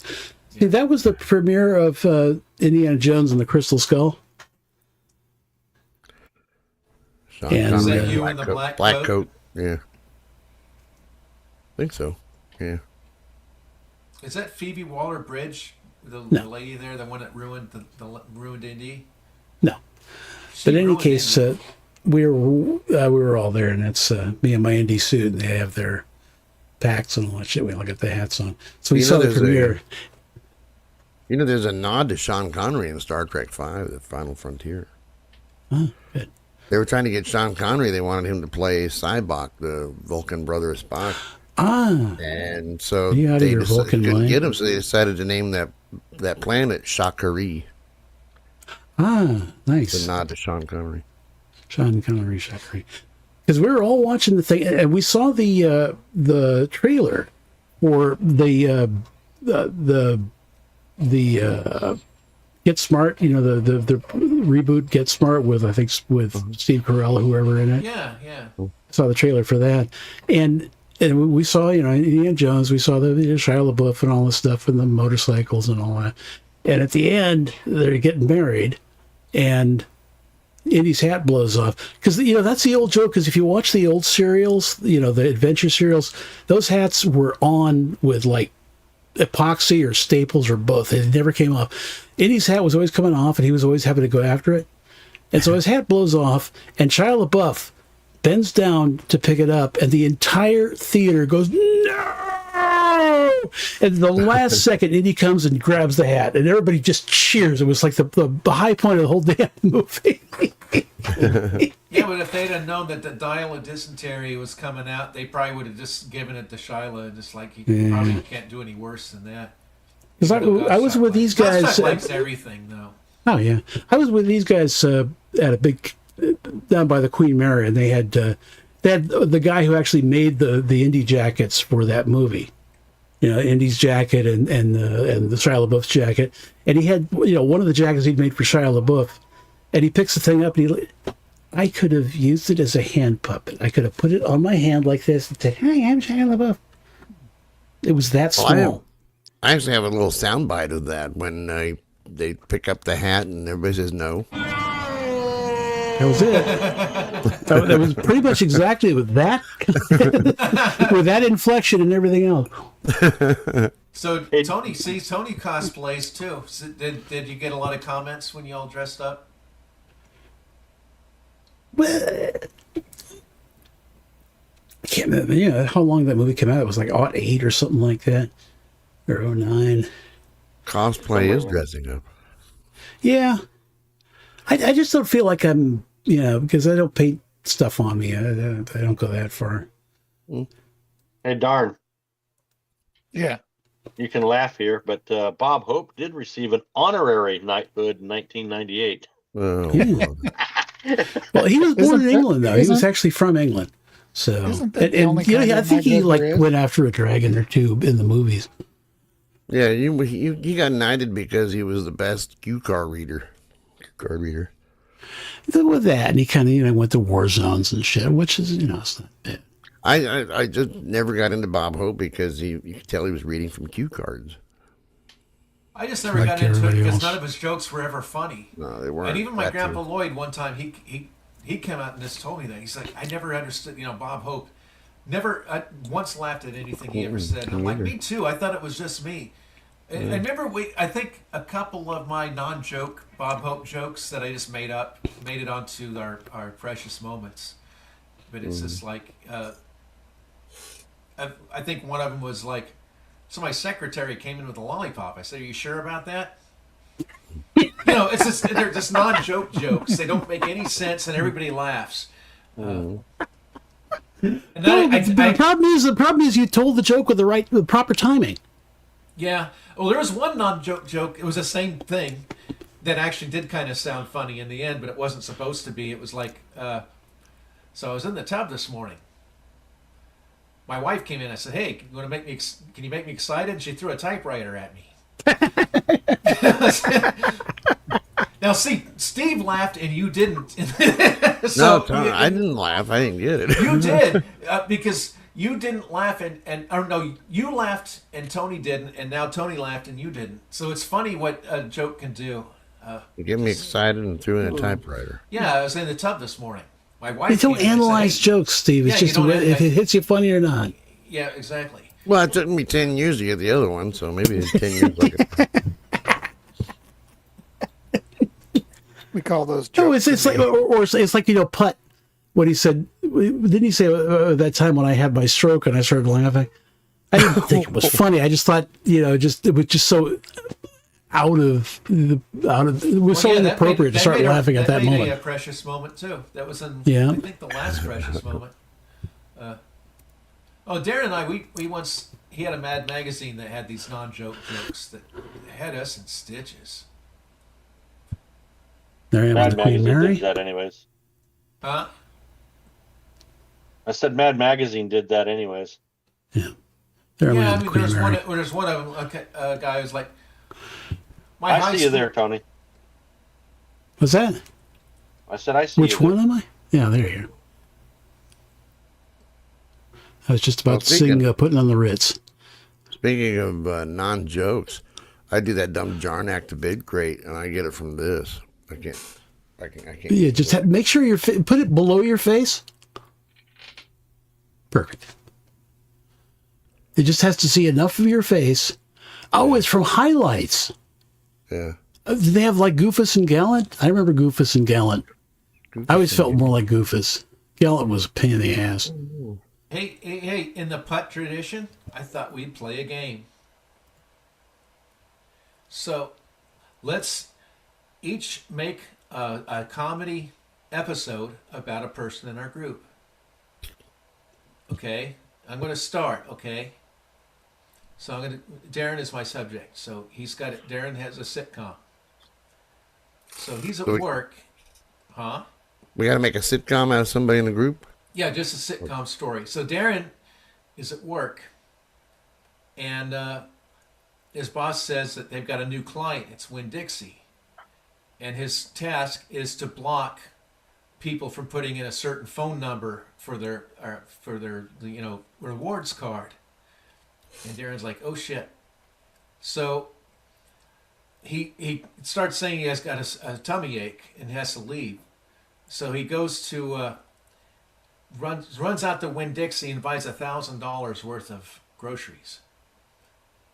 And as he's checking it out, he sees that number that he puts in his card isn't working. And we cut back to the office, and it turns out that his coworker Charlie, that his boss had him take over his task. Well, I thought it was funny. Oh, okay. I was trying to follow it. Yeah. So Darren said this before. If you put in if you use the Winn-Dixie, like the phone number for your rewards card, and you put in 8675309, you'll get the last person that somebody's used that rewards points. So if you don't have a rewards card, it'll work. I thought you remembered it from the previous episode, so I didn't give the forward to it. Anyway, I thought it was funny. Okay, that doesn't mean it's Man, over. I must be getting old. I didn't remember any of that. All right, well, why don't you do it then? Do what? Oh, geez, never mind. Tonight on a very special episode of Apology None, Terry blows bubbles in the bathtub. Yay! Oh, with one of those the little soap thing with the ring? No, bubbles from Trailer Park Boys.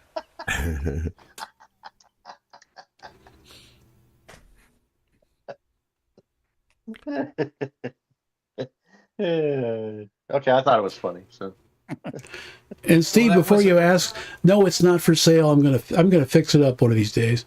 Oh, okay. Oh, I want one of those. Yeah. Not to give us homework, but we want to do something funny with the show. Why don't you all think of something then? You got a week to think of it. Think of your No, because I'm going to forget in a week. Somebody. Yeah, we'll forget in a week. That's why you write things down.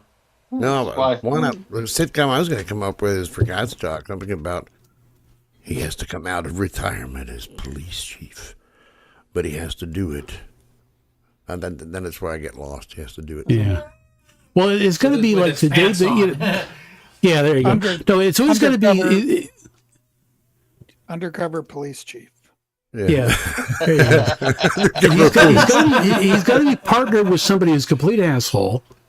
And it's got to be his last day before retirement. I know Whoopi Goldberg plays your partner. Oh, no.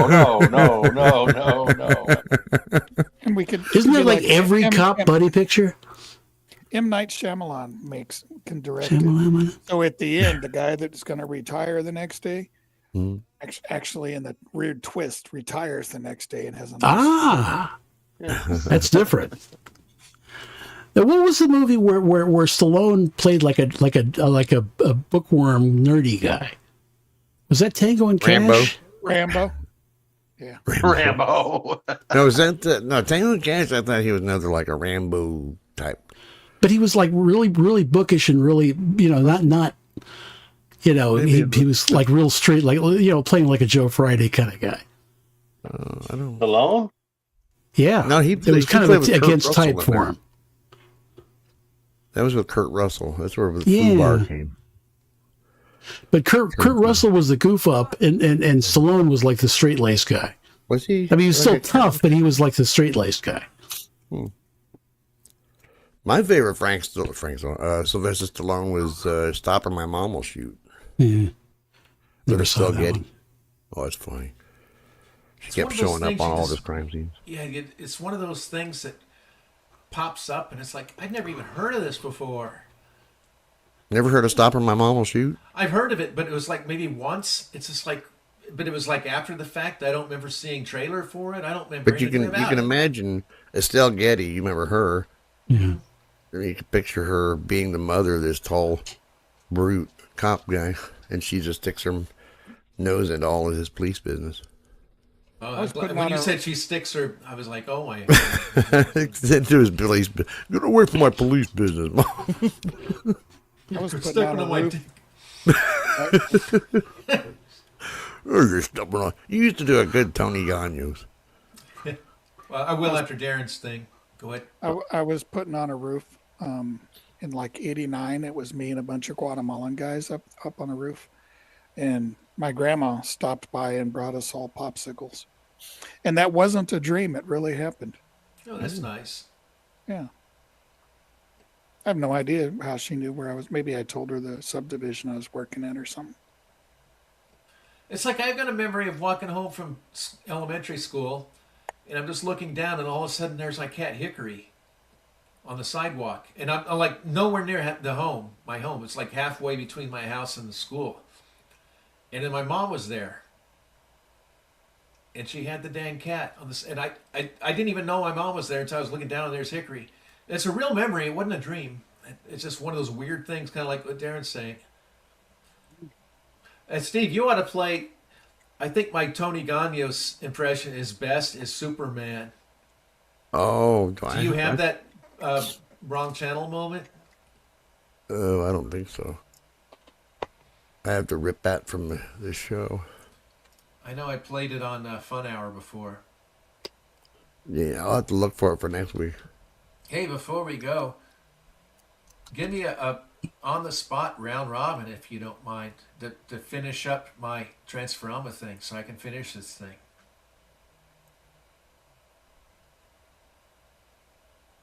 No. What are you looking for? Okay, so you see how I am? I'm kind of anthro. I got teeth, and that's kind of how she is. And Rob says that his invention, he's able to stop it there, where she can pose for pictures and doing this stuff. Well, Tracy, I think Tracy sits inside her, kind of all sexy like. She's like, oh, now I can be in total comfort and talk about girly things. So I think what happens is her door closes on her, and she all of a sudden becomes just a full car, the headlights and the grill and everything, and she's no longer anthropomorphic. She's just kind of stuck that way. And then I think what we're saying is, it's kind of a joke in itself. It's like, well, Rob, it looks like your invention needs a little further refinement. I just didn't know where to go from there. You're talking about they got a concert to go to. That was part of one of the jokes. As Stacy does say, I can't wait till people can see me at the concert like this. So I think they got a concert to go to. Tracy's now kind of trapped in the car. They got to go. Stacy is the one getting turned into the car, right? Mm-hmm. It's her first time. So this. Oh, I got an idea. All right. Yeah, Stacy gets turned into the car all the way, and Tracy says, I never thought she'd shut up. No, never mind.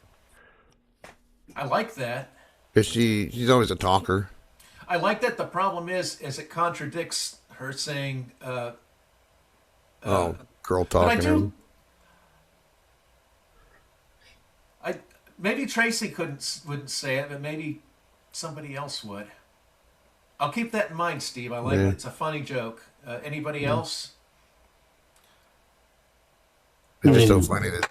Oh, go ahead. She could continue talking like through the radio, but kind of in that AM monotone. Oh, that'd be funny. I like that idea. I would have to get her over to the house possibly and have her. And then that's when you say, "Oh, she's transferring, can't even shut her up." I like that idea. And in that AM monotone, that old AM. But I'm also thinking too about Tracy having to drive her or whatever too. Driver. Yeah. It's gonna turn in kinky. Well, if she's going all the way to do this, I think it might as well at least start her up or have her move somehow. Start me up. Like I said, if you picture the arena, it was where Terry had the mud scene in the last movie. So it's this parking lot that's kind of elevated, and it goes down. It steps down to the beach on one end, the mud pit on the other end, and then there's sand dunes on the other, and then there's like a rock face with a tunnel going out on the other. It's a really scenic place. So we got Steve saying that she'd never shut up. We've got Gottschalk said, what did you say? She talks through the radio. Oh, through the radio. Monitor. Okay. Yeah, because I like it because she never shuts up. Darren said no. I like Darren's better. Or it could backfire. Tracy could say, I told you not to eat that second chili dog. Oh, yeah, that's a good one. I actually kind of like that one. That's a good one. That's a good one. That's a good one. I like that. That's a punchline. You got one. That's my creative power. I can't really create stuff, but I can occasionally make things a little better. Well, next week I'm going to have you guys help me come up with some therapy ladies. We'll have to explain what the therapy lady is. Or at least one therapy lady would be nice. I'm just blocked. You got one, Tony? One what? An idea? Never had an idea in his life, has he? No. See, Darren said. Oh, where Gottschalk could go back and be police. No, he did that. I got nothing. Look at that guy. I mean, he's just doing that. That's perverted. That reminds me of Shake Weight. Well, listen, fellas. Me too. I was gonna chime in real quick though, there, Tony, on Sunday when I said Lauren was looking particularly pink. I mean, she was almost brighter than the jewelry she was trying to sell. Oh yeah. But did you like the top knot? It was kind of like a little bit of a Barbara Eden kind of a. Yeah. And when you said that, when you text that back, it was like, oh yeah, I guess she kind of does, yeah. So, but yeah, guys, it's time for me to go. Yeah. Yep. All right. Well, take care, fellers. Yeah. Yep. Have a good one. Have a good And one. we'll see you Safe, all here everyone. next week. Bright and early. I'll maybe see you Early, Thursday, late. Darren, if I can get tickets for that thing. All right. Sounds Peace good. and long Alright. life. Take care. All right. Bye. Bye. Good night, everybody. Night. Bye. Night, everybody in chat. Night, Wendy.